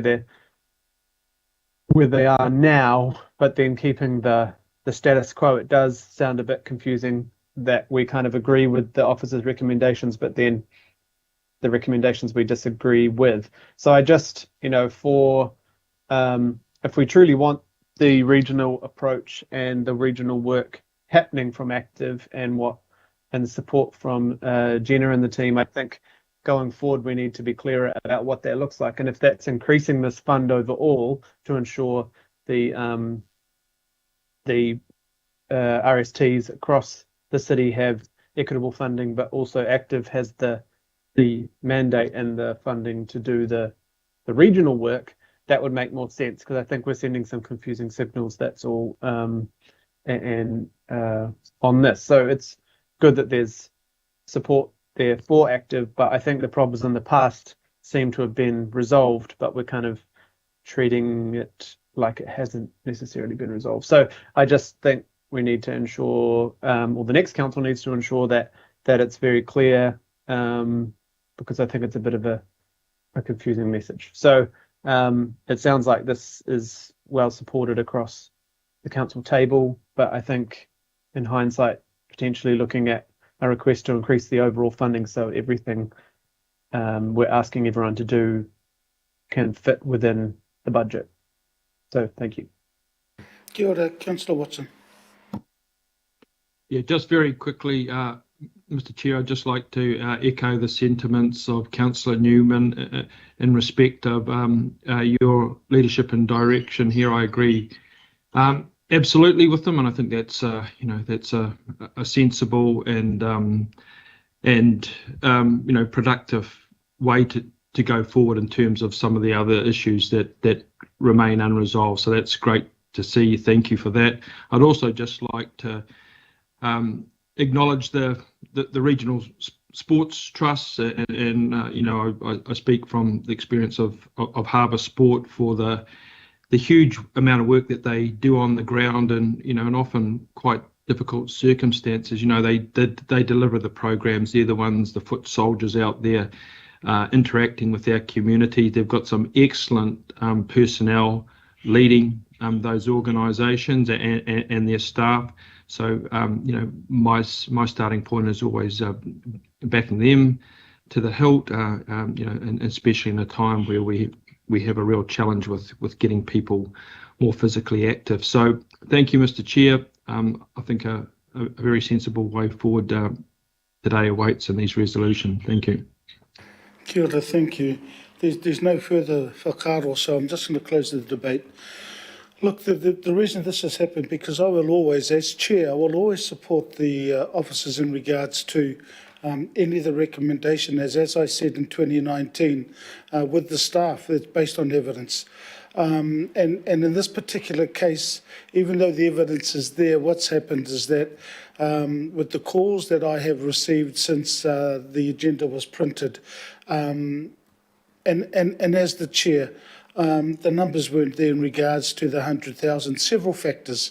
And these factors were relayed to me by members of the committee. One is that a lot of the RSTs had already factored in the monies from last year into their budget.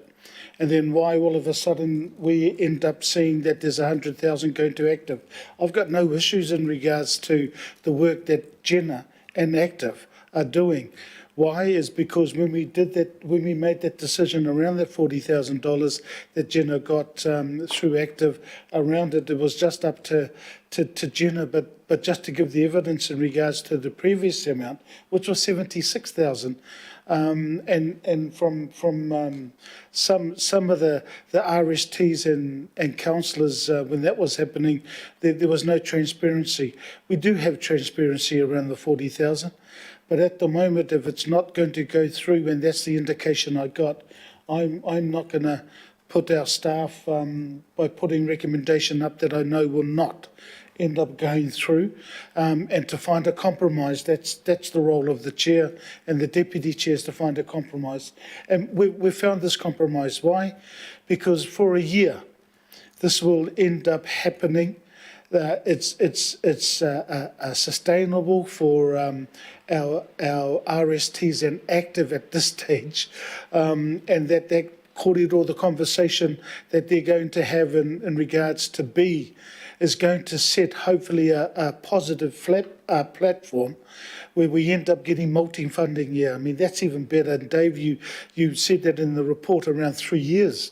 I mean, that is so much better for all those concerned. So that's why I worked with it. And again, I said this before, but Dave, thank you to you, to Mace, to Samantha and the team in regards to where we are at now.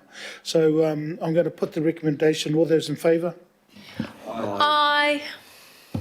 Aye. Aye. Aye. Aye. Aye. Against? Carried.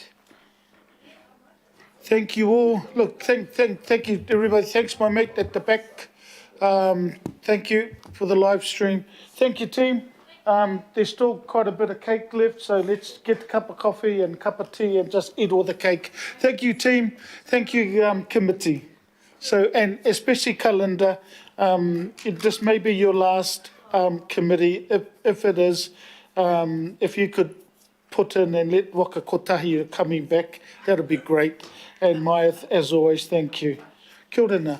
Ngā mihi kia koutou katoa. Thanks, Chair. Thank you. See yous. Thanks, Kia ora. Thanks, Chair. See ya. Ka kite. Thank you.